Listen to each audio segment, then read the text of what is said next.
And back down to the 20s, but next week, ladies, we're looking up with highs perhaps even into the 40s on Monday. Have a great day.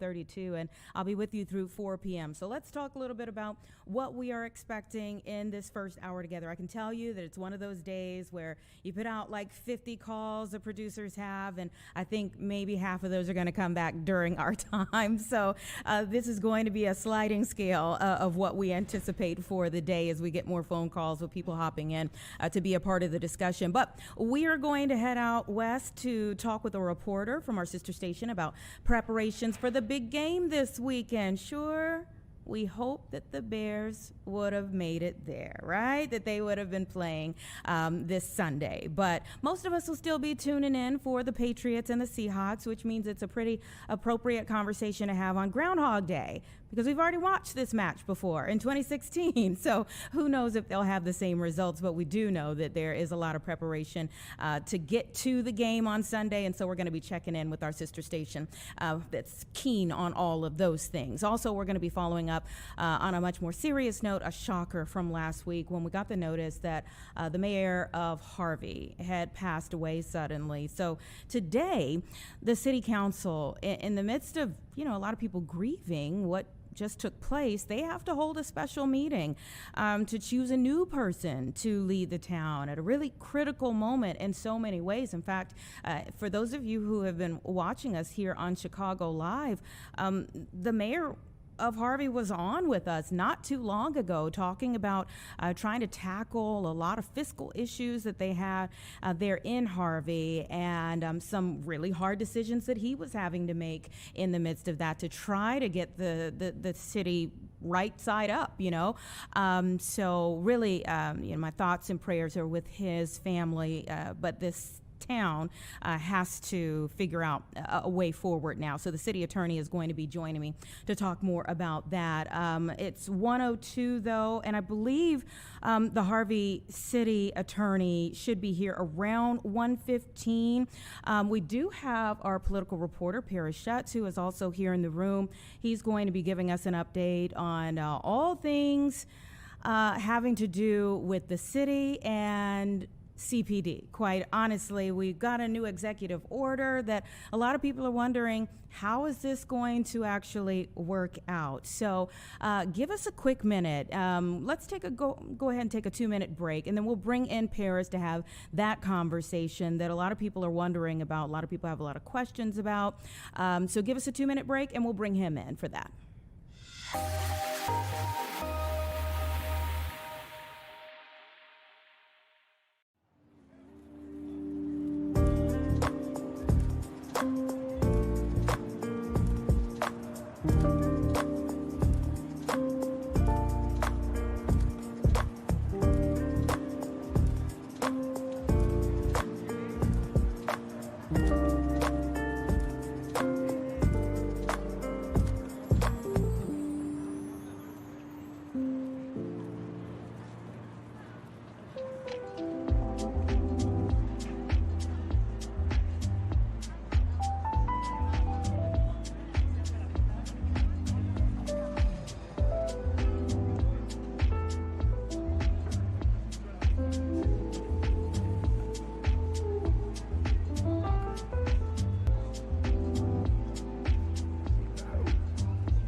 Okay, welcome back, everyone. As mentioned, Paris Schutz is here, and so there are several different things that you're working on right now. There's a lot to keep track of right now, and those Epstein files, you know, they're not going to read themselves. 3 million of them. And that's a national story. Yeah. That's kind of, you know, that's on top of all of the things locally Yeah. that you're following right now. So let's start with what's happening here at home. I think Sure. the biggest story politically from over the weekend was the mayor coming back from D.C., from the mayor's Right. conference, with a big idea, an executive order.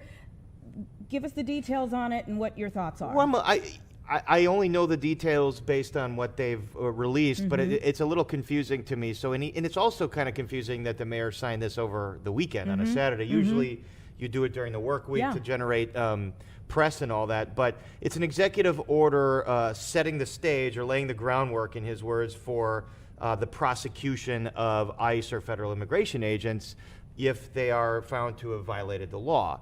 And so basically what it's saying is that the police department is empowered to, I think, long story short, compile evidence, Yeah. document evidence of potential violating the law here. Now remember, Police Superintendent Larry Snelling said last summer, we do not arrest other law enforcement. Right. That's not what we do. If you want us to do that, that's just not what we Right. do. It does. And this wouldn't call for them to arrest No, it wouldn't. them. It wouldn't. It would not. It would call for them to just document it. But then what was confusing was that the mayor said, and this was done with the agreement of the Cook County State's Attorney's Office. Now that's the prosecuting body here that can prosecute and take someone to trial. And so. But she wasn't present for it. She came back and said, this is the first I'm hearing of this.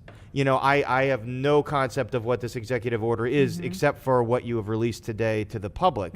And she's saying, you know, matters like this deserve the utmost scrutiny. So she's not saying whether she supports or opposes this kind of measure, but just saying the mayor said something about we worked together and we didn't, based on her testimony on this. So that's what we're going to have to nail down and get clear. Well, what was the involvement of the state's attorney's office? And if she's not, why did you say she was on board with this when she says Sure. she wasn't? And let's go into some of the background on a couple of accounts here. So obviously, timing-wise, this relates back to what's been taking place in Minneapolis. Yeah. And the each time there has been a shooting in Minneapolis, there's been this question of, well, who's supposed to be investigating this? Right. The feds say they're investigating it. The state says we want to investigate it. Right.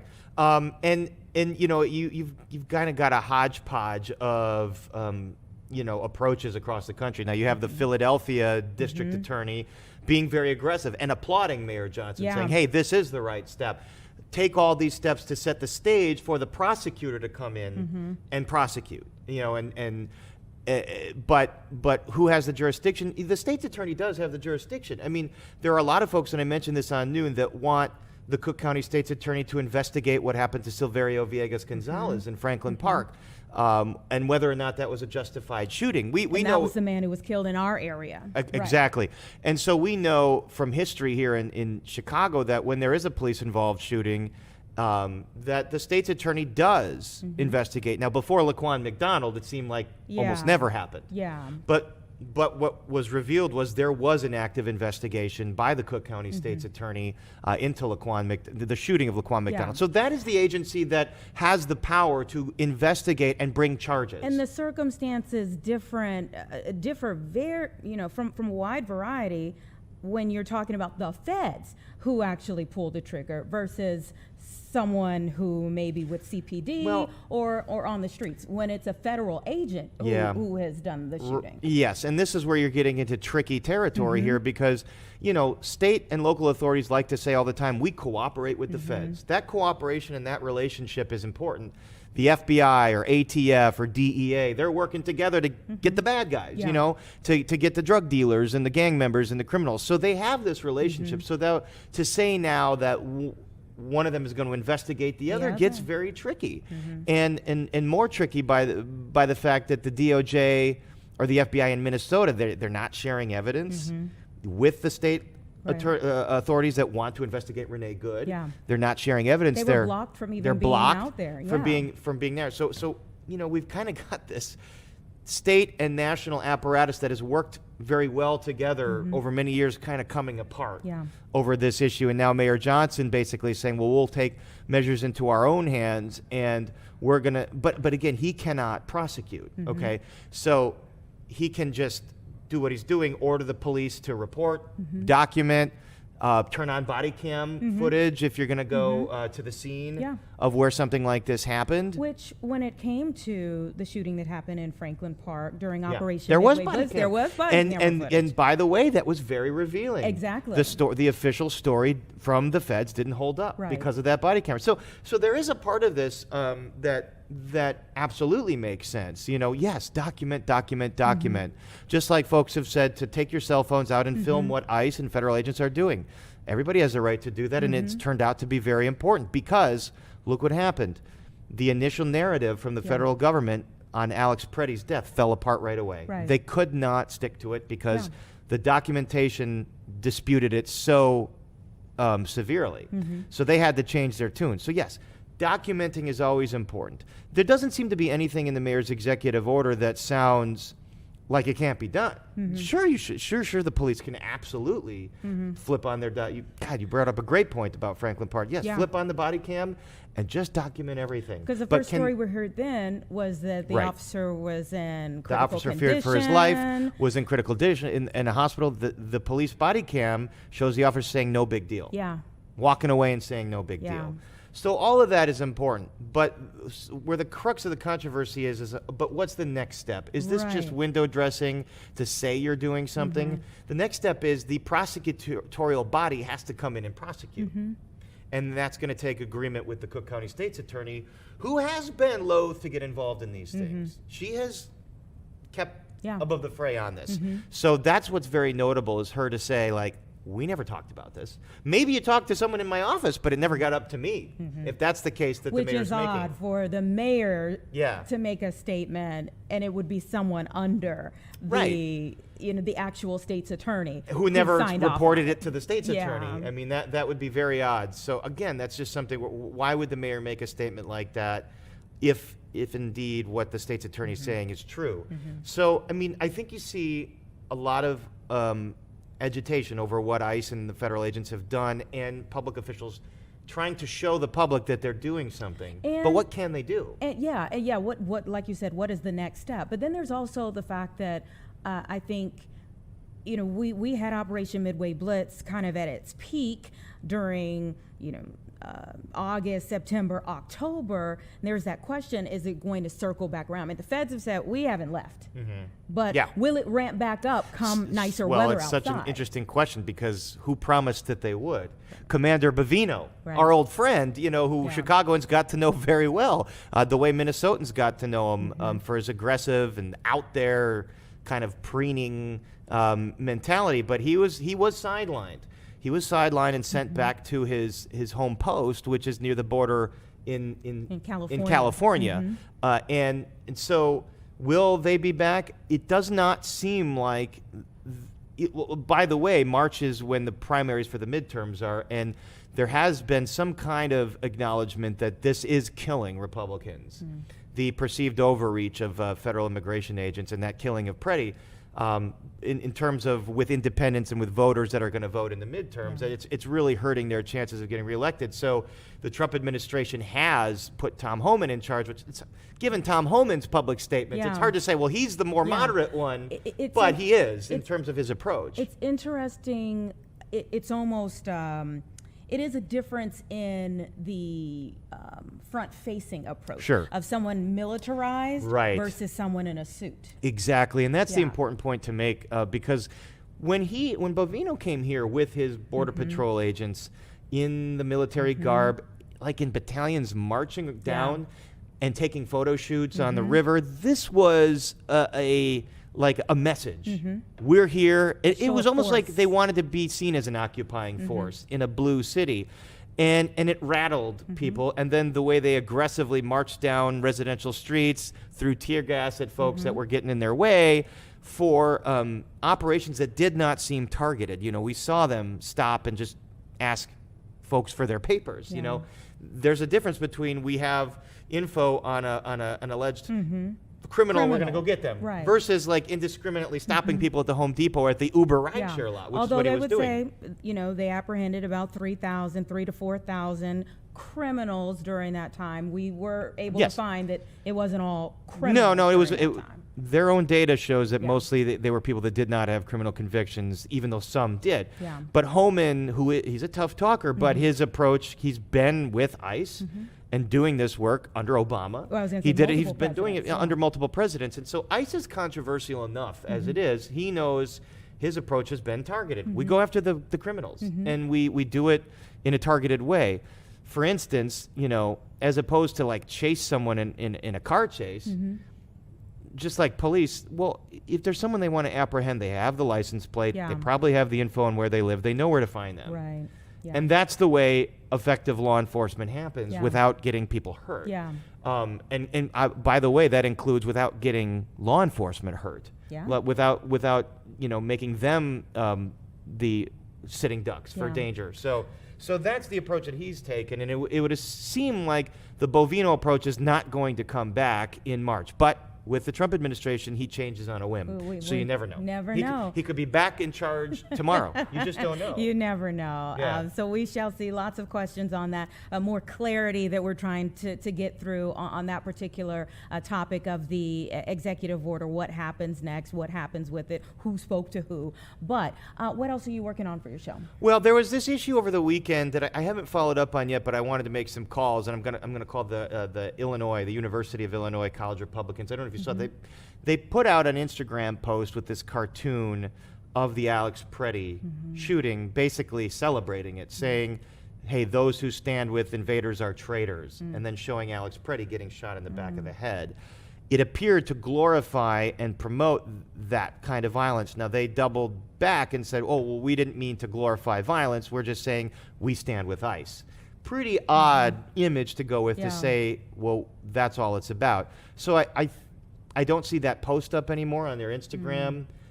We have to see what the University of Illinois is going to do. This is a college-sanctioned organization down there, and we're going to have to see what kind of recourse they're going to have. So that's an organization at the university, not the university. It's an organization itself. of college Republicans at the university. So that kind of story went viral over the weekend. Say, like, what are you guys doing here?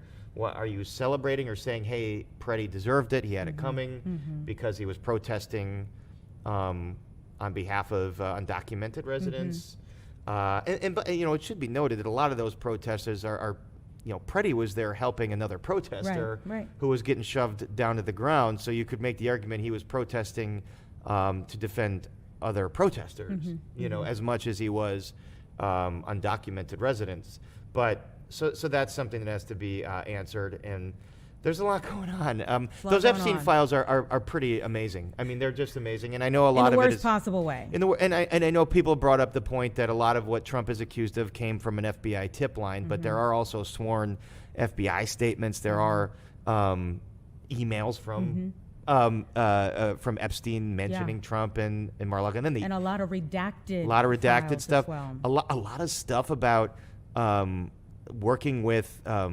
associates of Putin and Israel intelligence, I think, which begs the question of, it seems to me that Epstein, how did he make all this money and how did he have all this access to people? The access, He was, from this drop, it seems more and more that there is smoke where there might be fire in terms of he was an expert blackmailer. And did he have secrets that he sold, that he traded in? I think that it almost goes beyond a reasonable doubt, given who he was communicating with, that absolutely he did. Well, and that's what needs to be gotten to the bottom of. A lot for you to sort through before tonight. So we will see you for the Chicago Report. Thank you so much for coming up. Appreciate you as always. Everybody, it's about 1:20 right now. Our next guest is on the line, so give us 2 minutes and we'll be right back. Give us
All right, it's about 1:22 now, everyone. Thanks so much for staying with us. We are ready for our next conversation, and this is coming on the heels of what was really a shocker for the city of Harvey last week, and for many of us when we got the notice that the mayor there had suddenly passed away. So today, they have a special city council meeting to try to pave the way forward as they grieve. Carrie Lynn Craftifer is the city attorney for Harvey, and she's joining me now. Carrie, thank you so much for your time. Oh, you're welcome. And thank you for paying attention to the city of Harvey during this very stressful time. Absolutely. I'm so sorry for what you all are going through. And you all were already going through a pretty tough time. The last time that we spoke to the mayor, it was about, the fiscal decisions that he was making in the face of uncertainty. Yes, we are powering through a time period where we are opting to follow legal provisions related to a financially distressed city. But if any community is used to powering through difficult circumstances, it's the city of Harvey. Yeah. Tell me a little bit about your recollection of Mayor Clark. Oh, he was a very dedicated public servant. He had a heart for the city of Harvey, and I had so many conversations with him about his love for God, his love for his family, and his love for the city of Harvey. He had a vision for it, and he would always tell us that we are going to get the residents of Harvey streets, lights, curbs, and fire and police protection, and that's what he was trying to do, and that's what we will continue to do to advance his legacy as we get through the next steps here. Mm-hmm. Yeah. So you all have a current mayor pro tem, but now you have to choose an acting mayor. That's correct. Alderwoman Shirley Drewinski is our mayor pro tem. So things are moving forward in the city of Harvey, even during this tough time. And then tonight we'll have a city council meeting to start the process of selecting an acting mayor. Mm-hmm. How hard do you think that will be? Will it come from the city council? Will that person be in the city council already, or do you look outward? We are required by the Illinois Municipal Code to select from the sitting alderpersons. Mm-hmm. So one of them needs to get 4 votes, and we'll have to see how that process goes through. Mm-hmm. It will be very interesting for sure. You had several people, government workers there in the city of Harvey, if I recall my last conversation with Mayor Clark, that were being furloughed. There was the fire department and several others. I can't remember the percentage of workers that were furloughed, but can you tell me where that stands? Well, we're still in the middle of paving a path forward for the city of Harvey. And under the Financially Distressed City Act, there's a couple steps to that. So as you may recall, the city council started that process by requesting that we be declared a financially distressed city. From there, we also have to go to the Illinois Department of Revenue, and they have to make certain findings. And then we're going to need a finding from the Illinois General Assembly, which hasn't been in session for the past couple months. So we're continuing that process. Obviously, we want to return everyone to work as soon as possible. We're continuing to provide services in the city right now, but we want everybody back at work, and that's what Mayor Clark wanted also. Mm-hmm. I know he did, and I know how tough the decisions seem to be for him, especially someone who was raised by that city, to have to shoulder that burden. Do we know anything about services planned for him or anything of that nature? Have you spoken to his family? Do you know how they're doing? Well, this was very shocking news to everybody. It was unexpected. So we're respecting the family's privacy at this time. And I know that the city will have a public memorial in the days to come. We just don't have the logistics of that. This is all still very fresh and raw to us, and we're all grieving. When I think of for the federal government, you kind of have a preparedness plan. Should something happen to the person at the top, you kind of go through that. Is that required of every city? Well, there is a provision right now where cities are to designate a mayor pro tem just in case something like this happens. And the city of Harvey did that long ago. It is our longest serving alderwoman, Shirley Derwinski. She's on top of everything that's happening right now.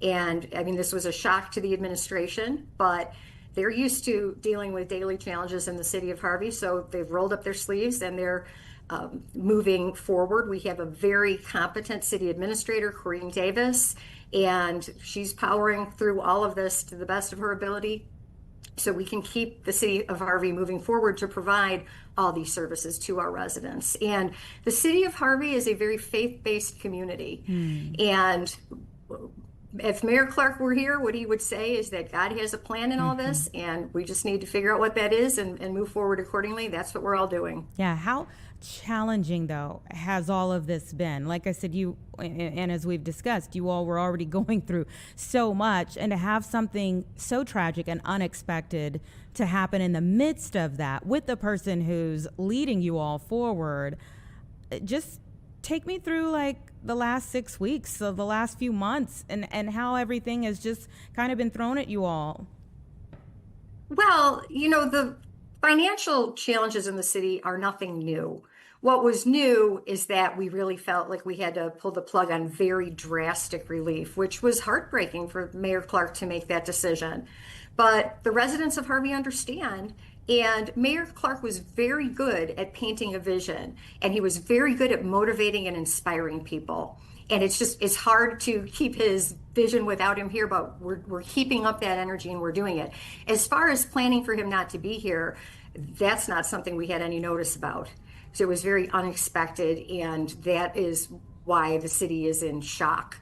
So we didn't have a chance to plan for all that, and we are doing the best that we can to keep things rolling, to adhere to the provisions of Illinois law about the selection of a new mayor, and to support his family through all of this. And many of the staff people in the city of Harvey were close friends of the mayor. So it was a very unique situation. It wasn't a mayor who was out of touch or hands off. This mayor was there with his sleeves rolled up every day, and he was very, very beloved in his community. So we're trying to do what we have to do while processing our own grief, and it's a challenge. Yeah, it's a lot. It's a lot for everyone to shoulder. So when you select an acting mayor, how long will it be before you move into having a permanent mayor again? And what's that process like?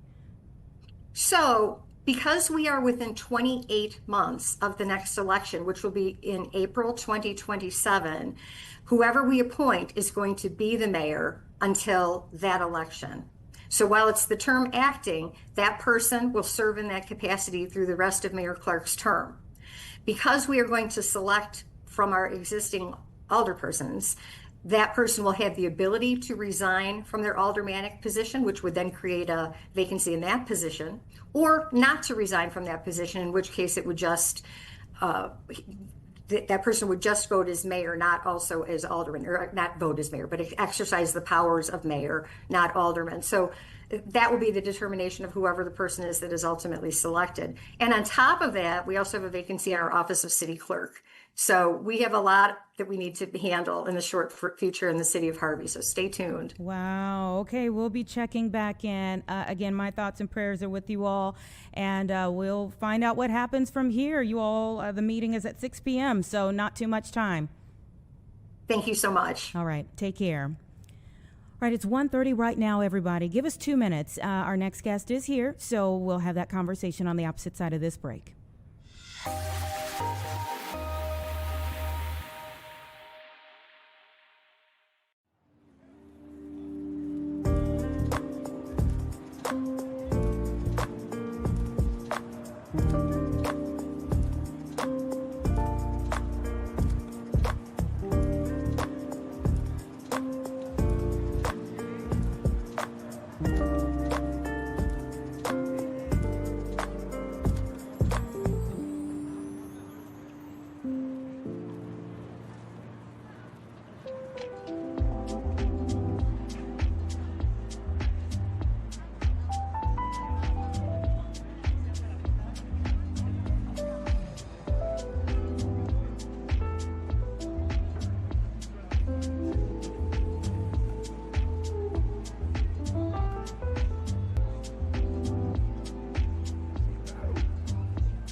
Okay, welcome back, everyone. It is Black History Month, and we'll be hearing many different stories throughout the month as to preserve the legacies of so many who came before, and to talk about, how the future generations will be learning new things. And so I want to go ahead and bring in Principal Crockett from Chalmers STEAM Elementary School with CPS to talk a little bit more about what they are doing to help the young people in North Lawndale to learn a little bit about their history. Thanks so much for your time.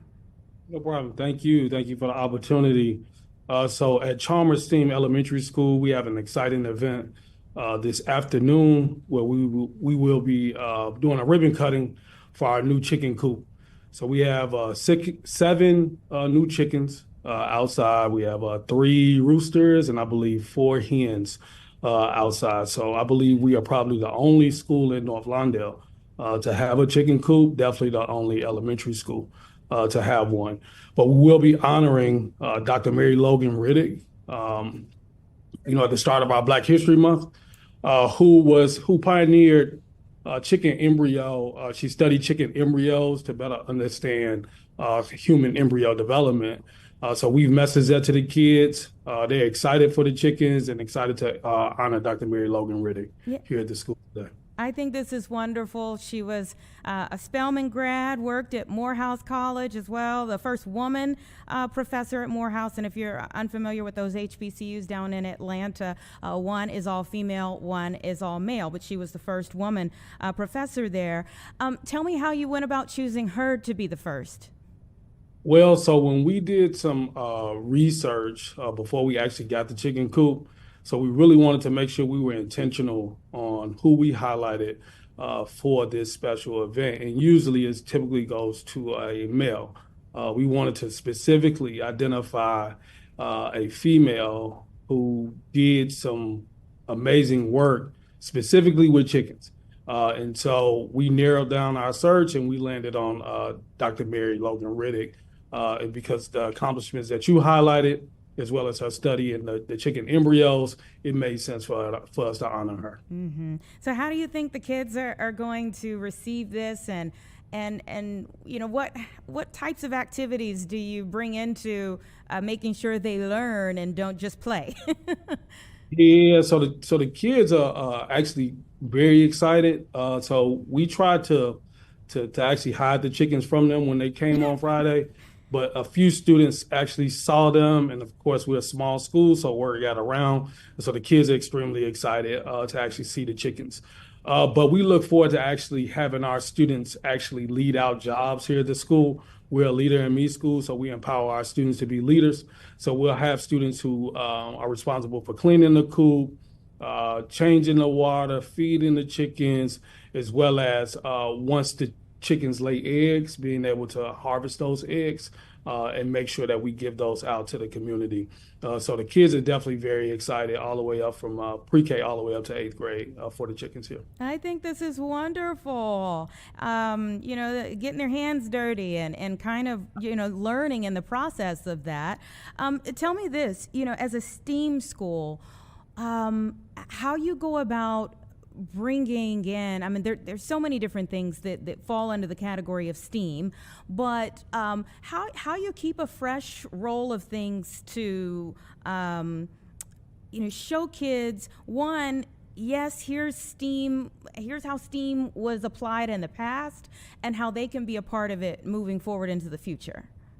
Yeah, so we are fully immersed in STEAM here at the school. And one of the things that we really do here is every month we do a STEAM challenge where kids actually have to design certain things.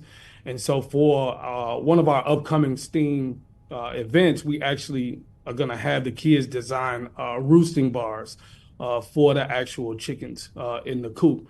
So we push just from thinking about it to actually designing, and then we'll actually put it into play here at the school. So we always do those things every month to keep things fresh, keep things relevant for the kids so they can take what they learn in school and take it out once they leave the school doors. How do you see the importance of this school in North Lawndale? I think it's extremely important. North Lawndale is an amazing community. Chalmers itself is an amazing school. I've been here for 10 years. And when you look at this school, very generational. So we've had generations upon generations of families who attended the school. And we're one of the only schools that sit on two major streets here in the city, definitely elementary schools. We sit on California and Roosevelt. So we're actually the gateway through North Lawndale. So you have a high probability of passing the school. We look forward to really highlighting North Lawndale because where we sit, and I think it's a really good thing for our school. How long have you been at Chalmers? This is my 10th year as principal. Oh, wow. And what made you want to be at Chalmers? I'm born and raised on the west side of Chicago. And so after I completed my residency at Chavez Elementary School in the back of the yards, I actively sought out schools on the west side, and this was one that I visited, and I just fell in love with the kids here at the school. And so my choice was easy. A couple of my family members actually attended the school as well. So I was actually happy and excited to be back on the west side. Oh, that's awesome. I'm sure the kids benefit from that aspect of it too, your pride in just being there because that's personally important to you in your history. Tell me, can you reveal some of the other things you have planned for Black History Month there? We have things like a door decorating contest that all staff will participate in. We have an assembly, a Black History Month assembly at the end of the month. We have a Muffins with Moms event. We have a Donuts with Dads event this month. And each week we highlight a different industry to highlight Black Americans here at the school, because we know we don't want to get caught up in just highlighting the same individuals year after year. So we really want to expose kids to different things. So we'll be doing that throughout the month. Brilliant. I love it. Exposing them to so many different things and people, I think is critically important. Thank you so much for what you do and for pouring into the babies. They are our future leaders. Absolutely. They are right now.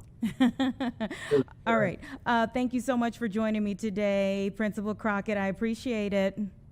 No problem. Thank you. I appreciate the opportunity. 1:40 right now, and I think one of the best things was how they looked to find someone from various industries that they can highlight throughout the rest of the month, so that you're not just hearing the same names each year, especially for the kids that are like coming up. They're not just learning about the same 2 to 3 people every year. Every person that they're highlighting, I'm sure, is important to history. But it's good to be able to spread that love to so many different people who maybe they've never heard of before, that played such an important part in where we are today. Many people may hear like, oh, Chalmers is celebrating a new chicken coop. What does that have to do with Black History Month? Until you hear about the history behind it and how that ties back into their lessons today, continuing the legacy of Dr. Mary Logan Riddick. So props to all the educators that are expanding our kids' horizons this month and year round. So it's 1:41. Let's get a quick break in, and then we'll be right back.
Welcome back, everyone. Just about 1:45 right now. And, of course, we have the big game coming up this weekend. Now, obviously, we wanted the Bears to be there. But be that as it may, we have the Seattle Seahawks and the New England Patriots facing off yet again.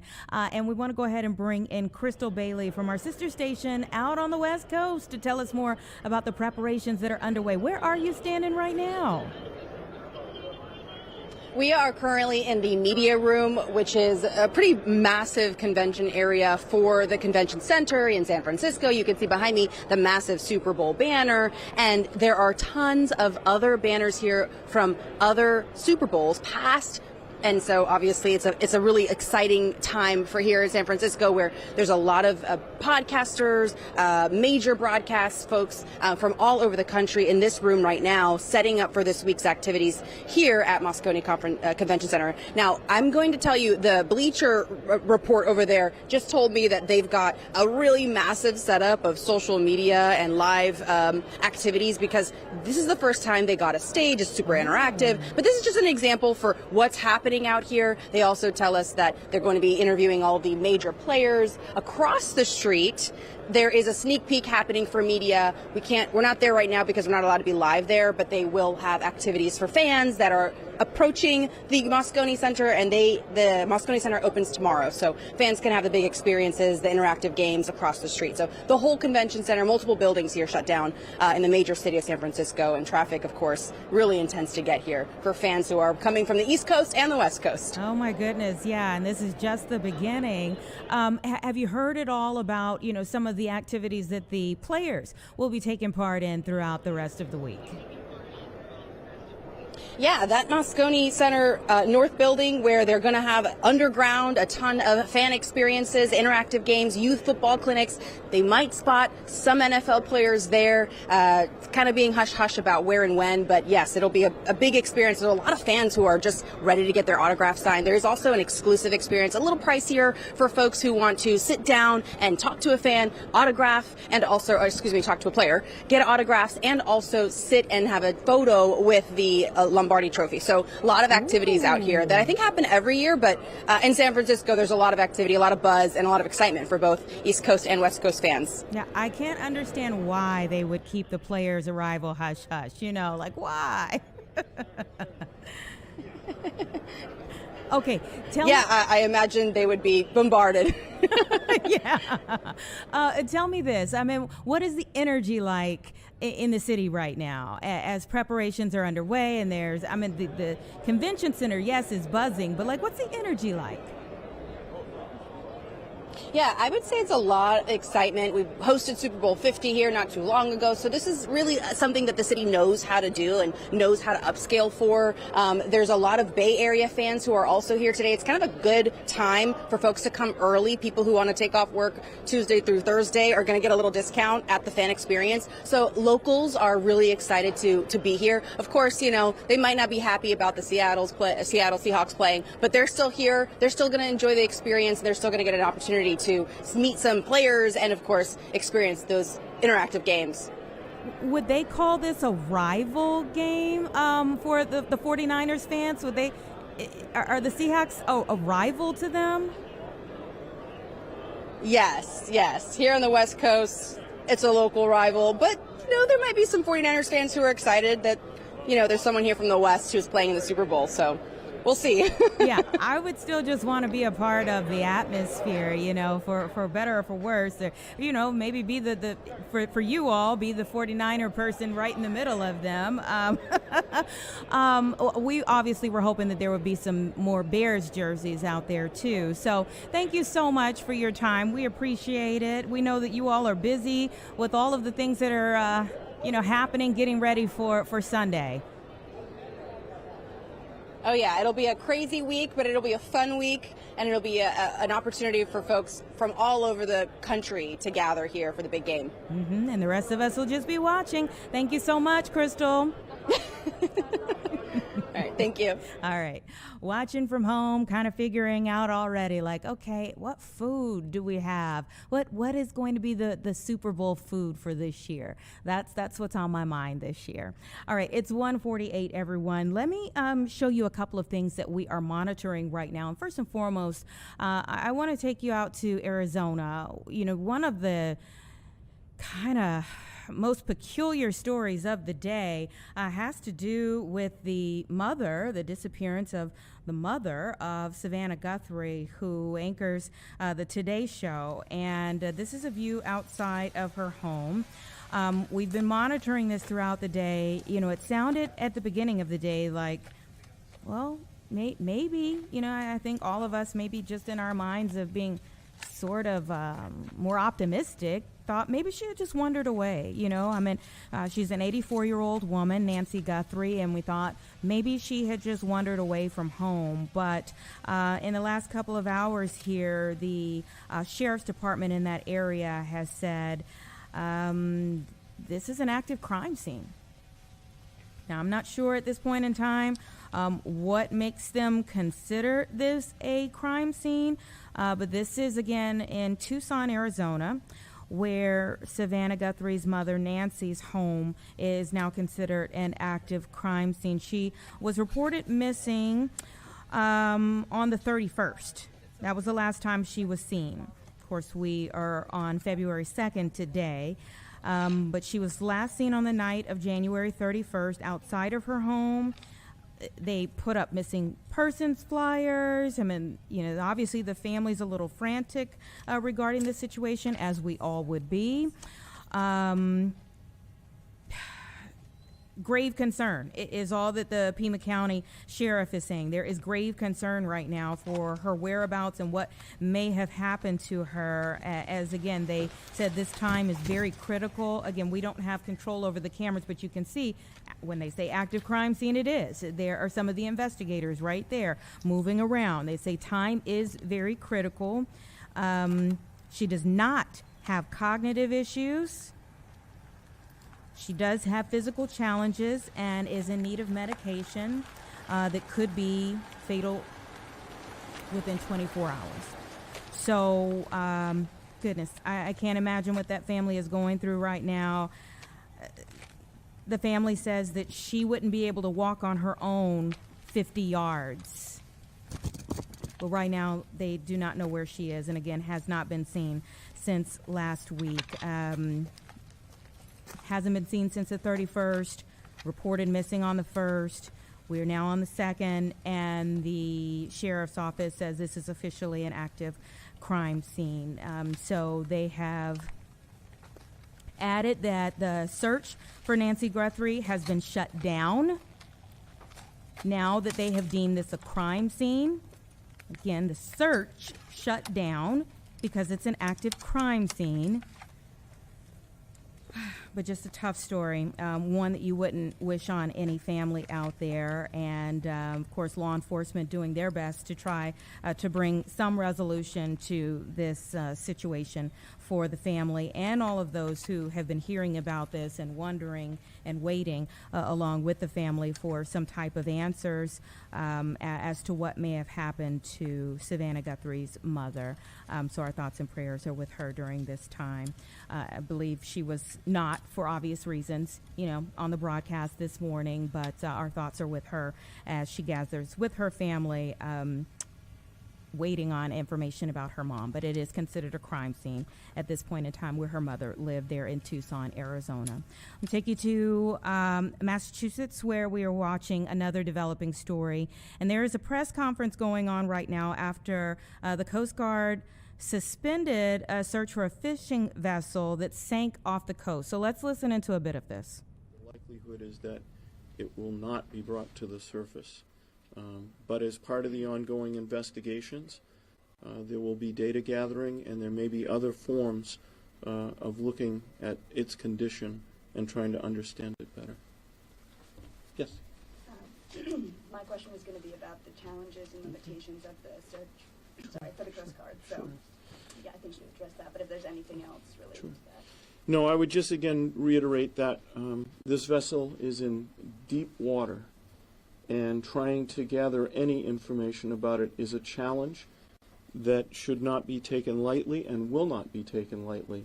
But I will leave further comment on that to those who are actually pursuing the investigation. I do want to take a moment to thank Governor Healy and Lieutenant Governor Driscoll for their extraordinary support for us.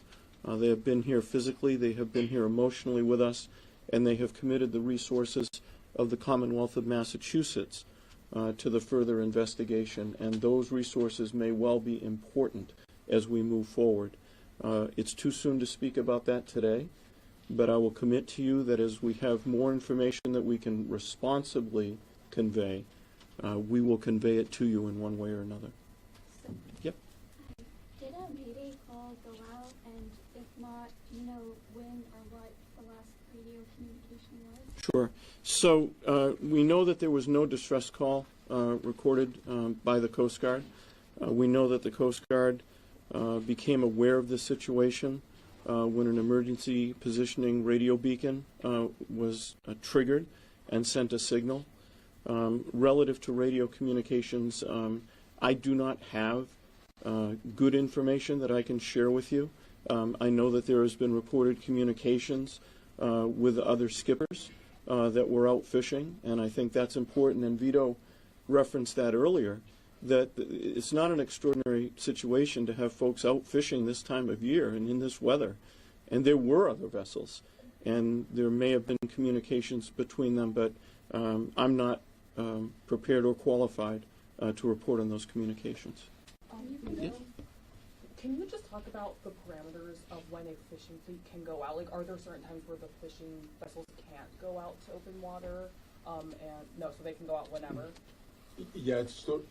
Yeah, please. So that is something that it's a myth now. The old system was you fished on days at sea. It was an effort-controlled system. You only had so many days. If you caught too much fish, you could only bring in so much and throw the rest over. That was all ended in 2010.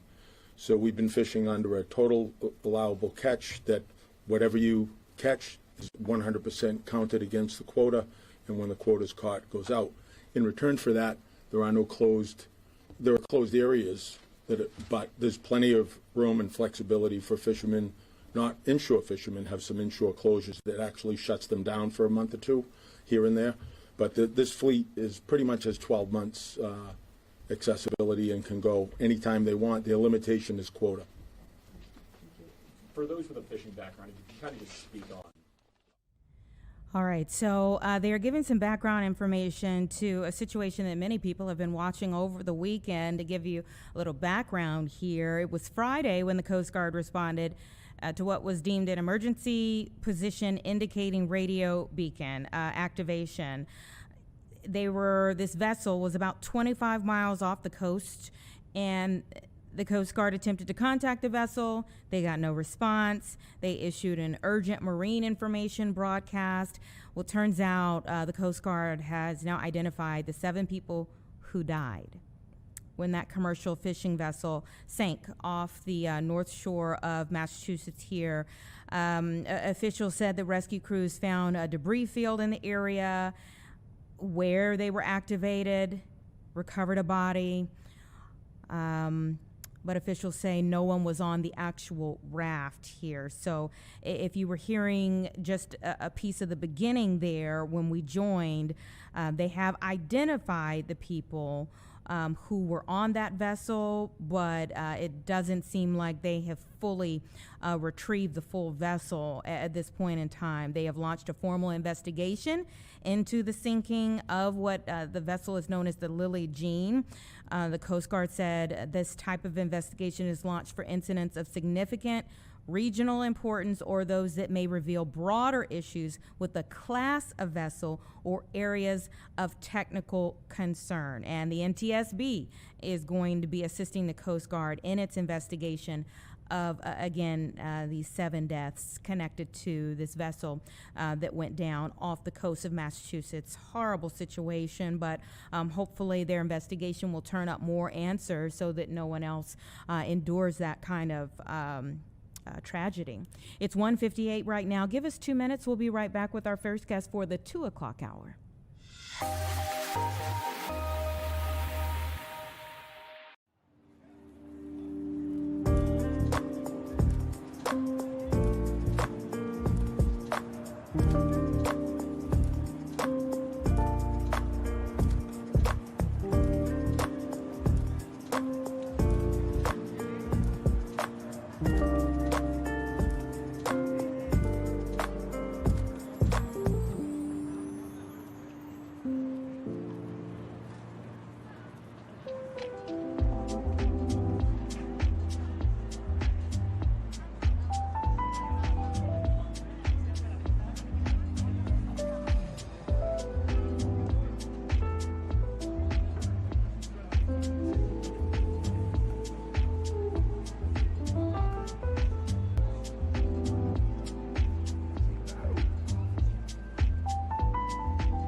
Welcome back, everyone. It's 2 o'clock right now. Let's talk about a few things that we are anticipating for this hour. We know that we're going to be, kind of experiencing warmer weather this week. I put it in quotations because clearly it is not warm outside by any stretch of the imagination. You can see people very bundled up and lots of snow that still has not melted away throughout the city. As you're looking high up above, you can see the planetarium there, the Art Institute.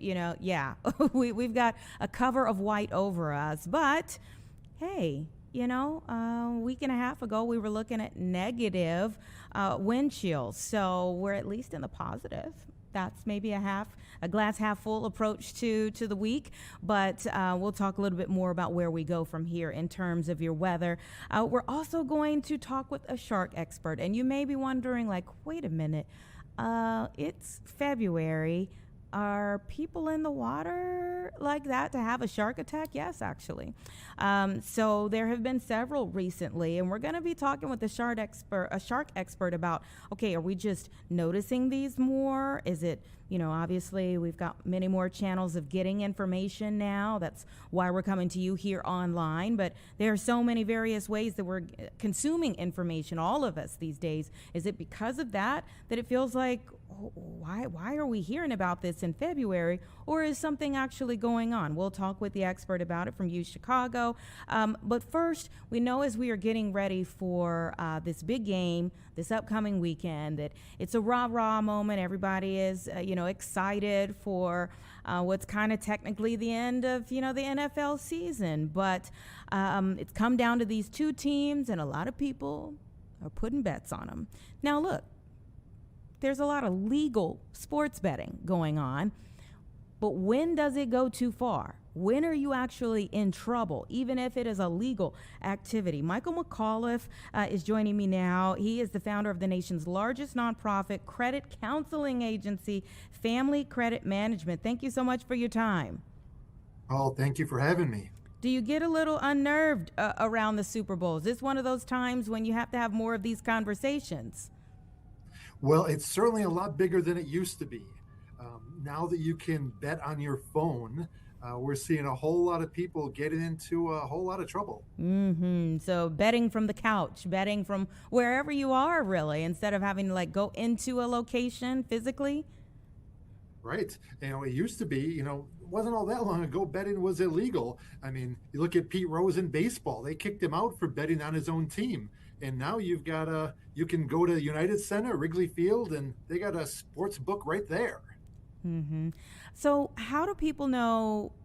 And I feel like this kind of goes back into, especially when we approach it from that standpoint, kind of goes back into conversations about Black Friday or other times when you have heavy promotion for sales or things that, because everything is at our fingertips now, sometimes you just kind of lose track of how much you've done. Yes, especially when you're on your phone. They've got live betting now, so within the game you can start place bets halfway through the game, and you can't help, especially you're at a Super Bowl party with a bunch of your friends and everyone getting caught up in the euphoria and the excitement and losing track of it, just like you said. Yeah. So what advice do you have? I mean, the how much is too much probably depends on who you're talking to. It does. What we like to advise people is you have to realize, or please realize, that gambling and sports betting should be entertainment. And we're talking to people and they're chasing their losses and they're saying it to us and to themselves, no, I was just on a cold streak, I'm going to be on a hot streak, and just use it as entertainment money. You want to drop $50, that's fine. But we talk to people that are dropping a whole lot more than that. And when you say a whole lot more than that, how deep does this get? We see people coming to us, and the worst part is it's not just affecting their finances, it's affecting their relationships as well. We have people coming to us saying that they're fighting with their spouse because they've got $20,000 in credit card debt now that is at 30% interest for sports gambling. We got other people coming to us saying my spouse doesn't know what I've done and I need help. So that's making yourself a real mess. Yeah. Quick way to end up staying on the couch or out of the house altogether. But do you find like particular age groups struggle with this more than others? Not gambling on its own. Certainly, we're seeing younger people with the sports gambling, the gambling on the app, and they're doing bets that didn't really even exist, like parlays, a few years ago, and they're getting sucked in with these potential huge returns, but you're not going to make money on it. The casinos are really good at making sure that over the long haul, you lose and they win. And so 68 million Americans, adults, are expected to place a Super Bowl bet. $1.39 billion on this, just in the legal market. Let's be clear about that, because we don't know how much is going on really. How concerning is that to you? Well, it's very concerning, because too many times this is money that you're putting on the credit cards you already have a balance on. And one thing that very few people understand, when you use your credit card for sports betting, that's considered a cash advance. So that's going to be a 3 to 4% fee right off the top, even if you pay it in full every month. And if you don't, you're at the higher interest rates for cash advances, not the credit card interest rate for purchases. So you're really going to be paying for that money. This is mind-boggling to even think of someone gambling on a credit card. Well, how many people, people are dropping 300, 400, 500. How many people have that kind of money sitting in their checking account today? They don't. It's so easy. You hook it up with your phone. It's a sure thing. I know I'm going to win. Why not do it? And then you start chasing your losses. And, okay, well, next week, I'm definitely going to win next week. And they haven't even thought about the fact that this is building up, the fact that the payment's going to come due, the fact you're paying interest on it. And next thing you know, you've got a real problem on your hand. Yeah. And I think about advice if you're going to Vegas for most people is like, hey, take out a certain amount and that's all you spend. When it's gone, you're done. Yeah. And seeing it as entertainment, there's nothing wrong with that. The problem I'm seeing is too many people are seeing it as a part-time job. And that is a problem, because I was just looking up before I talked with you, and the University of California did a survey. 96% of sports gamblers lose money over the 5-year period. So the bottom line is you're going to lose. And entertainment's fine. Part-time job, ridiculous. Yeah. All right. Let's say you wake up Monday morning, you've already called out slick from work, and you're seeing the damage done. You're like, oh, what do you do? You've got to recognize that, there's nothing I can do about yesterday, but I can go ahead and go onto the apps, self-exclude yourself. So give yourself kind of a gambling timeout so that you can't add any more money on. You can pick the period, but say, I've got to protect me from me. I don't want to chase his losses next month, and I'm going to do everything I can to get that credit card debt paid off. And it might be an expensive lesson, but you learned a lesson, hopefully. Yeah, a quick lesson, because I feel like, the end of football season, for those of us who are sports fans, I was watching track meets over this past weekend, so I've already kind of transitioned into my next sport. But a lot of times it's like, okay, well, you've got the big game this weekend, the Super Bowl, but March Madness is right around the corner. Yes, March Madness is right around the corner, and then you're going to have basketball playoffs, and you're going to have baseball starting up. There's always something, and now you can even bet on the weather. So it's an addiction for a lot of people, and the casinos know exactly how to feed that addiction to help get more money out of your pocket and into theirs. All right, so you help people on a regular basis in terms of credit counseling. What are some of the other things that you tend to see this time of year, like coming off of, all right, we've gone through the holidays, now we're finally in the full swing of the year, we're in the second month. What are some of the other things, pitfalls that you find people starting to get into right about now? Well, right now we're seeing a lot of the credit card bills from Christmas starting to hit home. A lot of the people that did the buy now, pay laters had no idea just how many of those they did. And now later is now. And it's really starting to catch up with people. And they didn't, realize just how bad inflation has gotten and how many bills they need to pay. So how do you counsel them through it? What do you walk them through to do?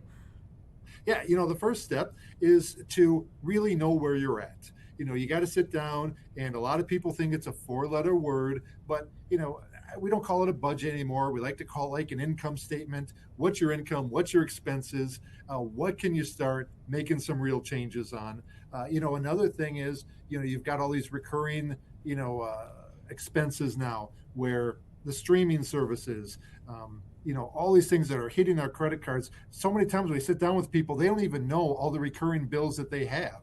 We'll look at it and they're like, what's this? Oh, this is a game. I haven't played that game in a year, but they're getting a $4.99 monthly charge on it. So figuring out where can you cut some of these expenses out? That's such a biggie, and it hits home for me. I recently found out one that I hadn't looked at, quite honestly, in a while. And you're like, oh my gosh, I've been paying for it that long, and you hadn't been using it. I think that you're making an excellent point about we have so many things going in so many different directions when things are just silently being taken. Sometimes you don't realize it. That's exactly right. And then we get the bill and we go, oh, that's right, I need to cancel that. I'll do that tomorrow. And then tomorrow doesn't come. And then it's a week. And then the next month it came again. And all right, now's not a good time. I'm definitely going to cancel that. And that's if you even see it, because now we don't get statements mailed to us anymore. Right. How many of us are actually going onto the bank's app and looking at all of our transactions? For many of us, we're just not. Yeah. My lesson learned was like you need to be kind of doing an audit of everything about like quarterly at the very least. You need to like take a look at what's coming out and what's going in at least quarterly. Well, and there's some businesses out there like car insurance, like your internet provider, and they penalize you if you're a good customer.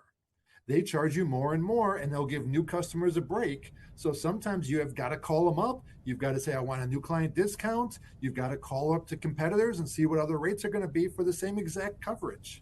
Yeah. And just on a final note, you mentioned the buy now, pay later that a lot of people did around Christmas time. What is your feeling about those? Well, they don't help your credit because if you make your payments like you're supposed to, they're not on your credit report. If you don't make your payments, they are. And you forget, people lose track. I can't tell you how many people, they're coming to us now and they've got 6, 8, 10, 12 different buy now, pay laters. And it's not like your credit card. You had 1 or 2 credit cards and the balance went up a little bit more. Now you got a dozen of them you're trying to juggle. All right. And juggling acts, whether it's the bets you're placing for the Super Bowl or all of the things that you have coming in and out of your account need to be monitored closely and addressed. Thank you so much. We appreciate your help. Oh, thank you. Love talking about it. All right. You take care. It's just about 2:15, everyone. We're back in 2 minutes with more.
All right, welcome back, everyone. It's 2:16, and we are seeing all different kinds of things that are happening.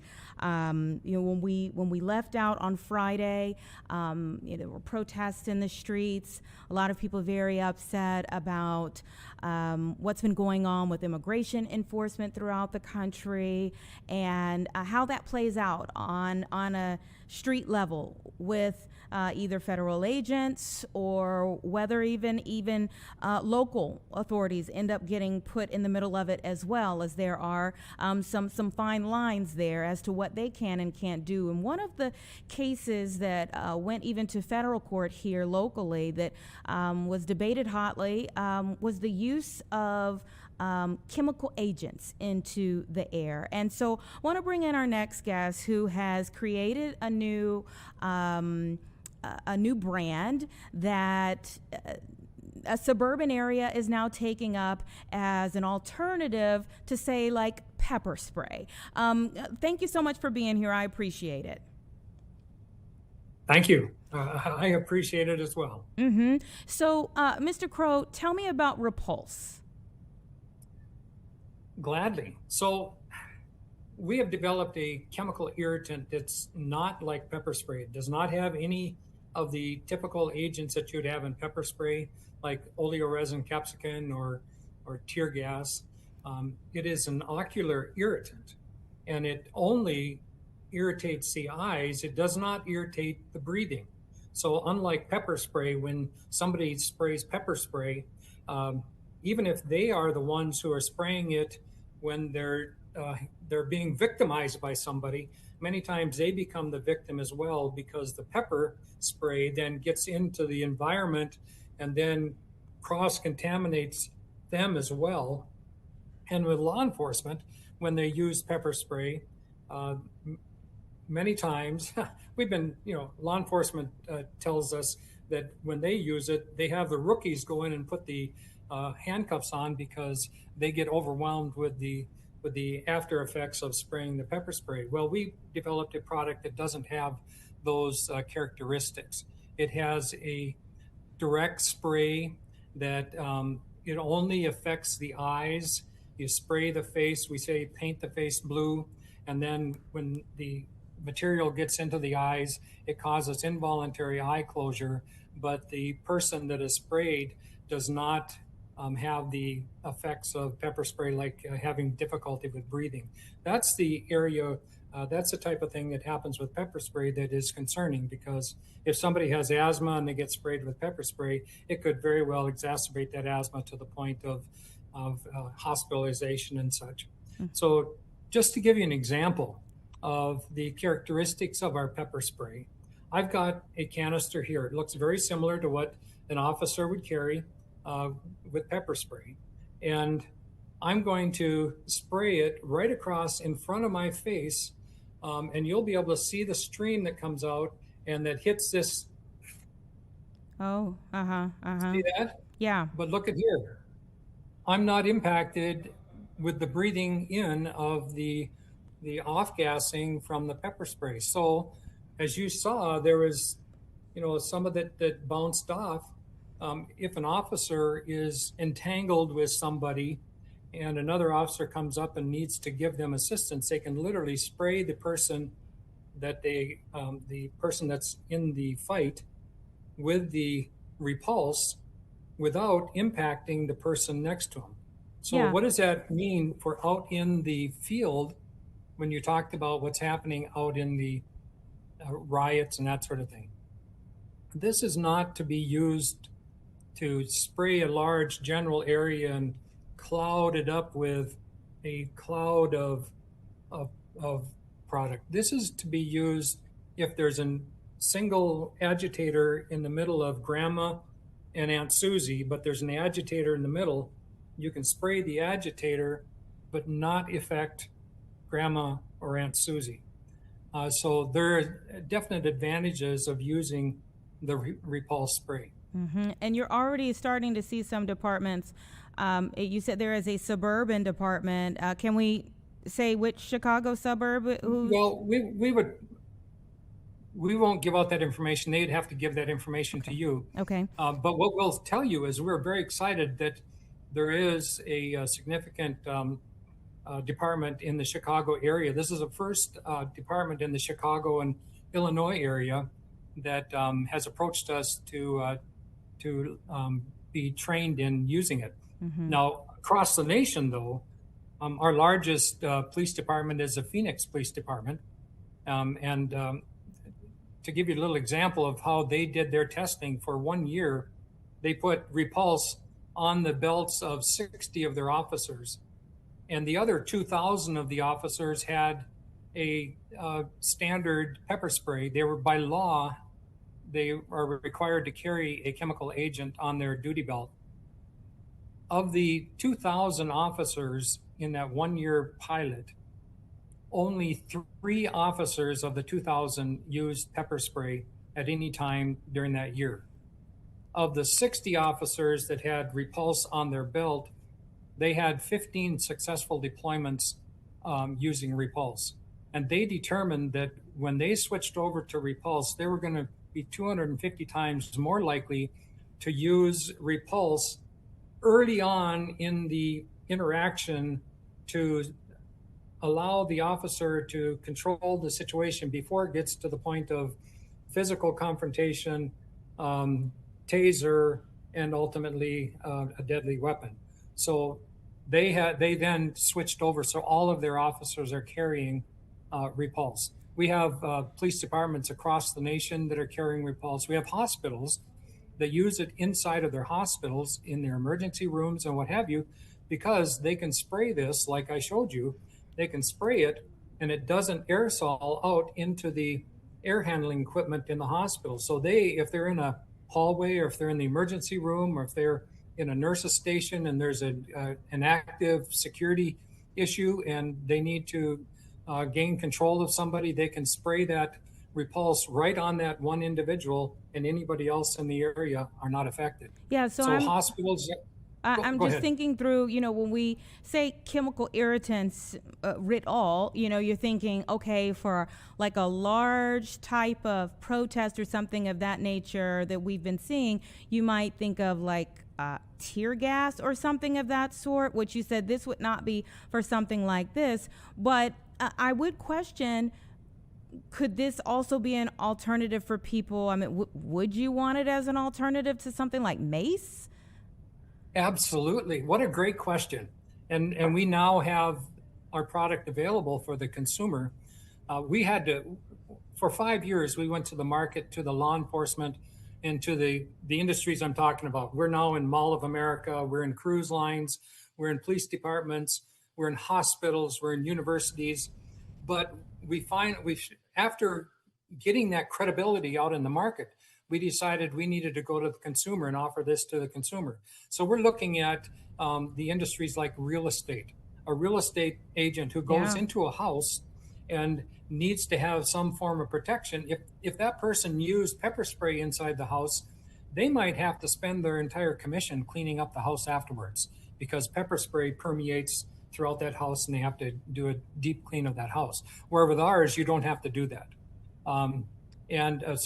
So university students, and we're going to the small box store, not to the big box stores, but to small stores, and getting this out so people can get this into their own protection protocol. So yes, you're right. It would be something that somebody could carry, and they don't become a victim of their own pepper spray. And that's what happens in closed quarters. So say somebody is assaulted inside of a bathroom in a bar, and they bring up the pepper spray and they spray it, they would then become a victim of the pepper spray themselves while they're trying to protect themselves from somebody else. So yes, it is something that the consumers would be, we believe, are going to be welcoming this into their keychain assembly. Yeah, very interesting stuff here. Tell me where you're based and why you chose to develop this. Like, what gave you the idea to develop this? Well, Thank you for asking. I'm a school administrator. I worked in high-risk schools for 18 years. I developed, I became an expert in prenatal alcohol exposure. I wrote a book titled The Fatal Link, which is a link between school shooters and prenatal alcohol exposure.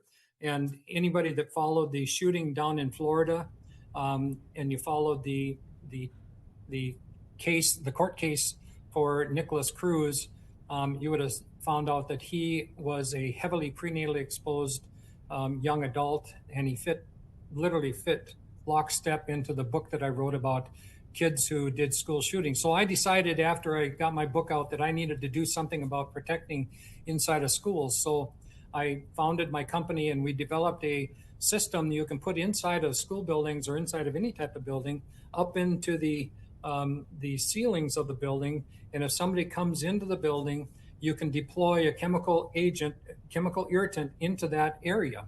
So when I went to get approvals, when I went to the fire marshals, they said, you cannot use anything with pepper spray or OC gas or CS gas, because we'd have to bring 30 triage tents there and it would take forever to clean it up afterwards. So I went to my chemist and I said, Oliver, we need to find something that's strong enough to stop an active shooter, safe enough to spray on a young kid.